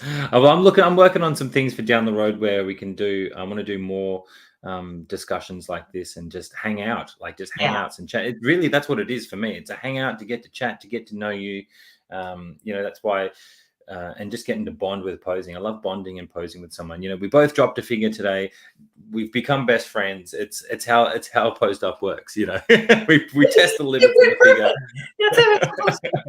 And I We like, actually did for the first time a pose across the world. Doctor Strange, punch and Spidey bag. That's never been done before on any stream, as far as I know. So that was pretty so happy cool. about that. Pretty happy about that. But mate, it's been an absolute pleasure. I It's know been people great. in the chat Thank have you, been everyone. really kind and really good. Thank you, everybody, Welcome. for Thank tuning you in. so much. Yeah, Loco's a legend, mate. He copies all my Spider-Man poses, but other than that, he's a great guy. No, we're gonna have a fight after this. All the love to you, Loco. You know I love you, mate. GG, thanks for being here as well, mate. See a Dream, you're an absolute legend. Thanks for popping in as well. Everybody that's been in, first Lokage 92, Shiny, DJN. Who else we got in here? Marvel Us Reviews. Thank you so much for coming in. Everybody who stopped in. I know we've had a few people that have stopped in that may have not have chatted. So all you guys, thank you for stopping in. Next time, hop in the chat, say hello. We'd love to get to know you and see you pop in there and engage with everybody, because that's what it's all about, getting to make new friends, meet people. I'm just going through the chat now just to see if there's anybody else I'm missing, because I do have, as my wife will attest to, I have the worst memory in the history of everything. We've got R Rider 45 RPM. Thank you for being here as well. Just everybody who came along. Jedi Knights Watch, everybody. What do we got going on? So just lastly, I'll finish up and just say, we did our first show, me and Anthony, yesterday, going on a deep dive into Moon Knight, and this is coming in with fresh eyes. So we're reviewing it from a point of, we haven't read the comics, we're taking it for the show. What is the show bringing us? We do touch on Easter eggs and things that we found out, but that's because I just fell in love with it and did some research. So if you're into deep, long form discussions like we've done here today, go check out that. We're going to do it every week as Moon Knight airs. Come in, join the chat. It's an interactive show. So we want everybody to study while we're watching the show. We get delving into the mental health aspect of it as well, because it's a lot about his mental health, and I find that stuff really interesting. So if you're into that, come join us next week when we do it, which will be your Friday night, I think, which is my Saturday morning, is when we do our deep dive. So it's a couple days after, filled with spoilers, of course, because we're deep diving into the show. Do you guys get it? Did you get it on Wednesday with the like we do? We get it Wednesday evening for me. It's like Wednesday, like I can watch it when I get home from work, which is really cool. So we have dinner and we watch it, which is great. So I know for you guys, it's like early morning, right? I'm on the West Coast, so I get it at midnight, 12:01. Oh, like it drops for us at 12:01 because that's the time zone that they drop the show on. So it would be 3 p.m. for me then, I think, because I think it's whatever your midnight is, it's the same time for us. It's at the same whatever your 12 p.m. for us, that's when we get it.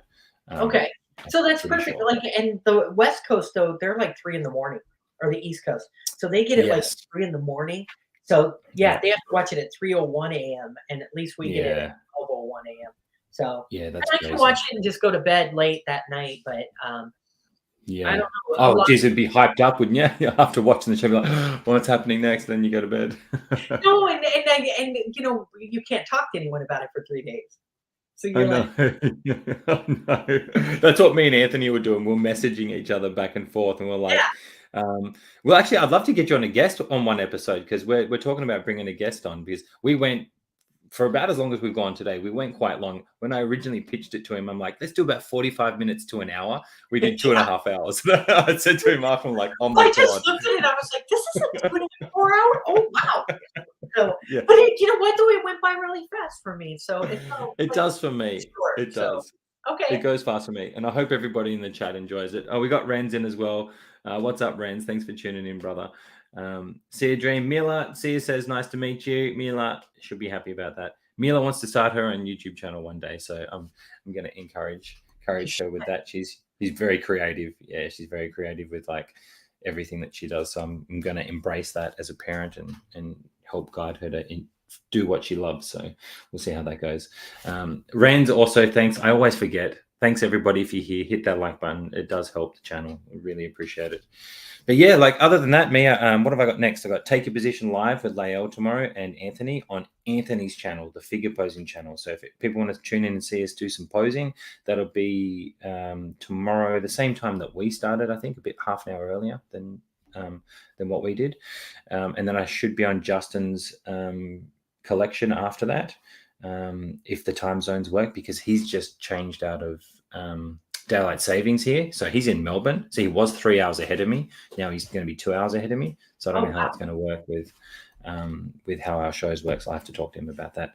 But yeah, and then back next week for a Posed Up, back next week for Moon Knight. So I'll chat to you backstage actually after we Definitely. finish And about thank something. you everyone for watching, everyone in the chats. It was really wonderful.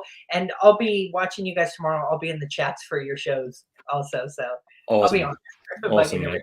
No, we'll definitely have to do this again. I've really enjoyed it, mate, and I love hearing your thoughts on everything, your feedback, your collecting journey. You've got a masterful collection, a great display. You picked an awesome character. This has been an awesome one for me.